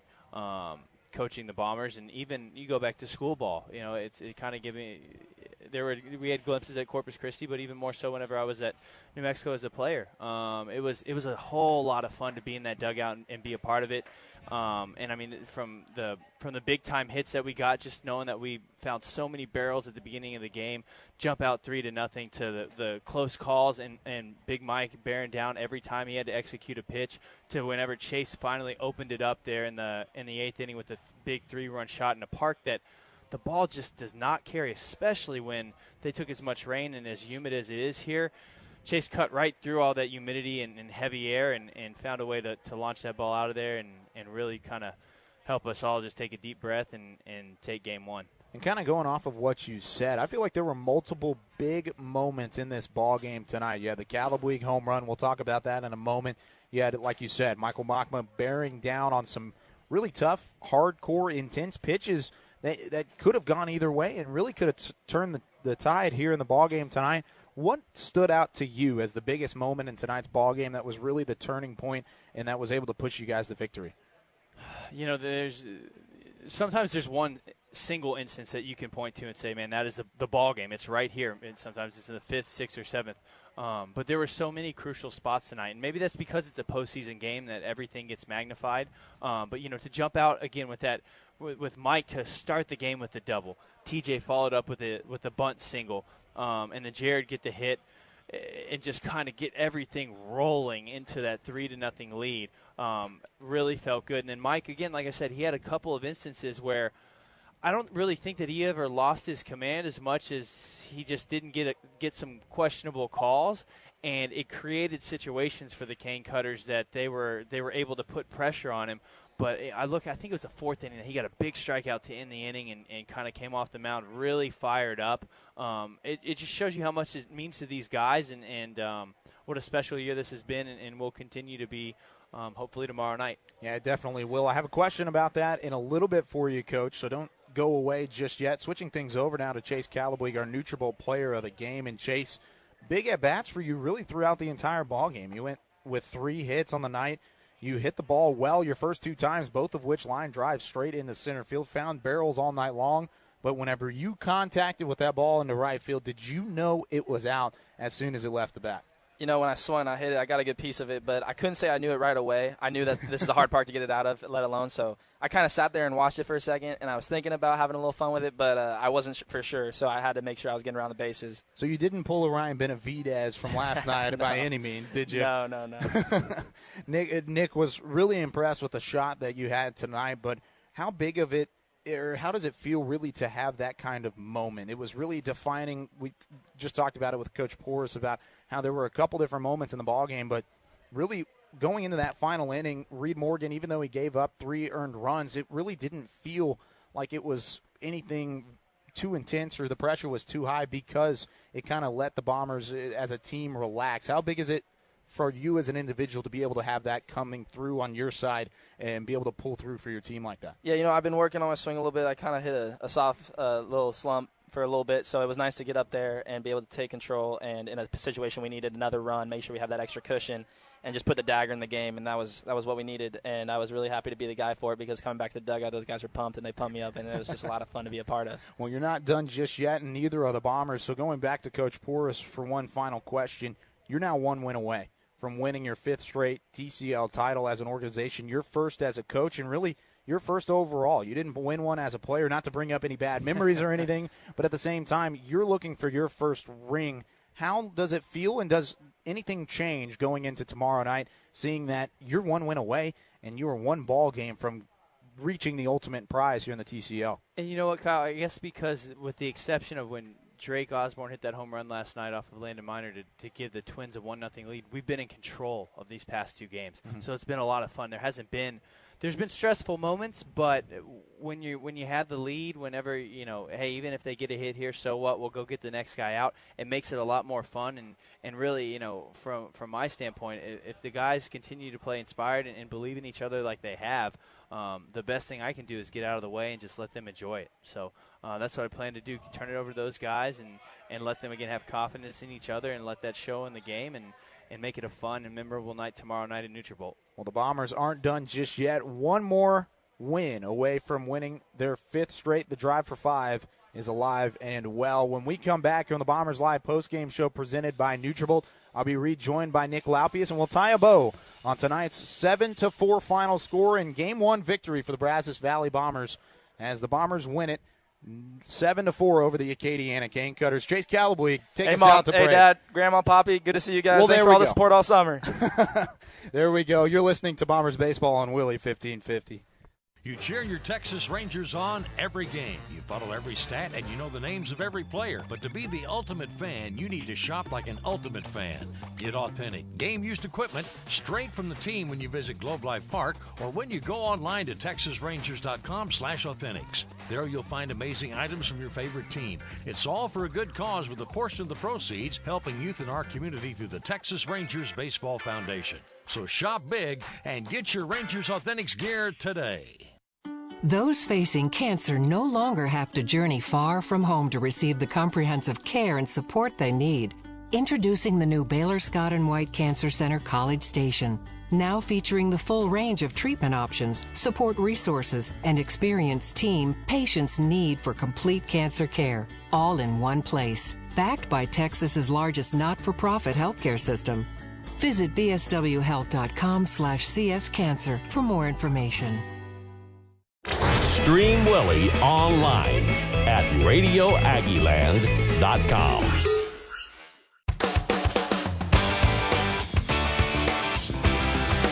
Kyle Yeomans rejoined by Nick Laupius as the Bombers win it 7-4 and lead the series for the TCL title 1-0 with a 7-4 victory over the Acadiana Cane Cutters. And Nick, what a game as a team for the Bombers tonight. You had the 3-run top of the first inning. You had Michael Mockma come in and throw 7 innings of 1 earned run ball. And then at the same time, the offense didn't necessarily give up. You had the big home run from Chase Callaway, a 3-run shot that ended up actually being the difference in the ball game. Reed Morgan gave up a couple of runs, but whenever you can have your worst outing of the season in a victory in a big game like this, it kind of shifts the attention away from it.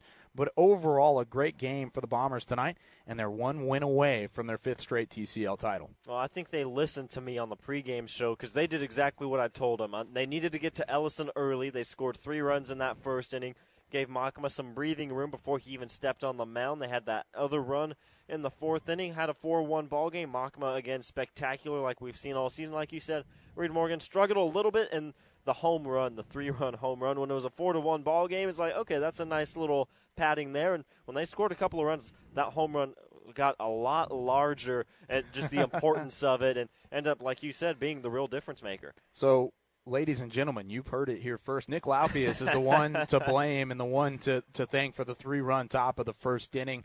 And as our time as really play-by-play broadcasters, we'll be on the pre- and the post-game show tomorrow and on Saturday if necessary. But as our road trips come to an end, Nick, what has been the most memorable thing for you this season as a part of the Bombers program? And is tonight's win right up there on the list? Oh, this is definitely a top 1 or 2.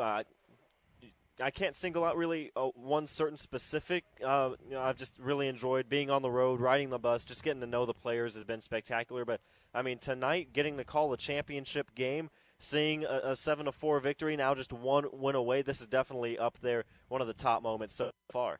It's been a lot of fun throughout. The Bombers win it 7-4, the final score over the Cane Cutters. Michael Makamo with the win, Jonathan Ellison with the loss, Reed Morgan with the save, as the Bombers are 1 win away from completing the drive for 5 tomorrow night at Nutrabolt Stadium. 7:05 first pitch, and the Willie 1550 pregame show starting at 6:45. Now, real quick, you asked me what my favorite part has been. We want to know, what is your favorite part of traveling with us? Because you've been on them with them, I believe, for every road trip this season. I have been to every Bombers game, home and away, and my favorite thing is exactly what you said, is being able to watch some great baseball, be able to learn and know these players, and a big win tonight puts us 1 win away from the ultimate goal that they can reach tomorrow night. It's going to be a lot of fun. It has been a lot of fun. Thanks for coming along for the ride, Nick. But before that, we do have one more game tomorrow. Don't want to get too sappy too quick, as the Bombers do have a chance to clinch their 5th straight TCL title tomorrow night. You can hear us on Willie 1550 starting at 6:45 or on the radio, Aggieland.com stream online or on the app as well.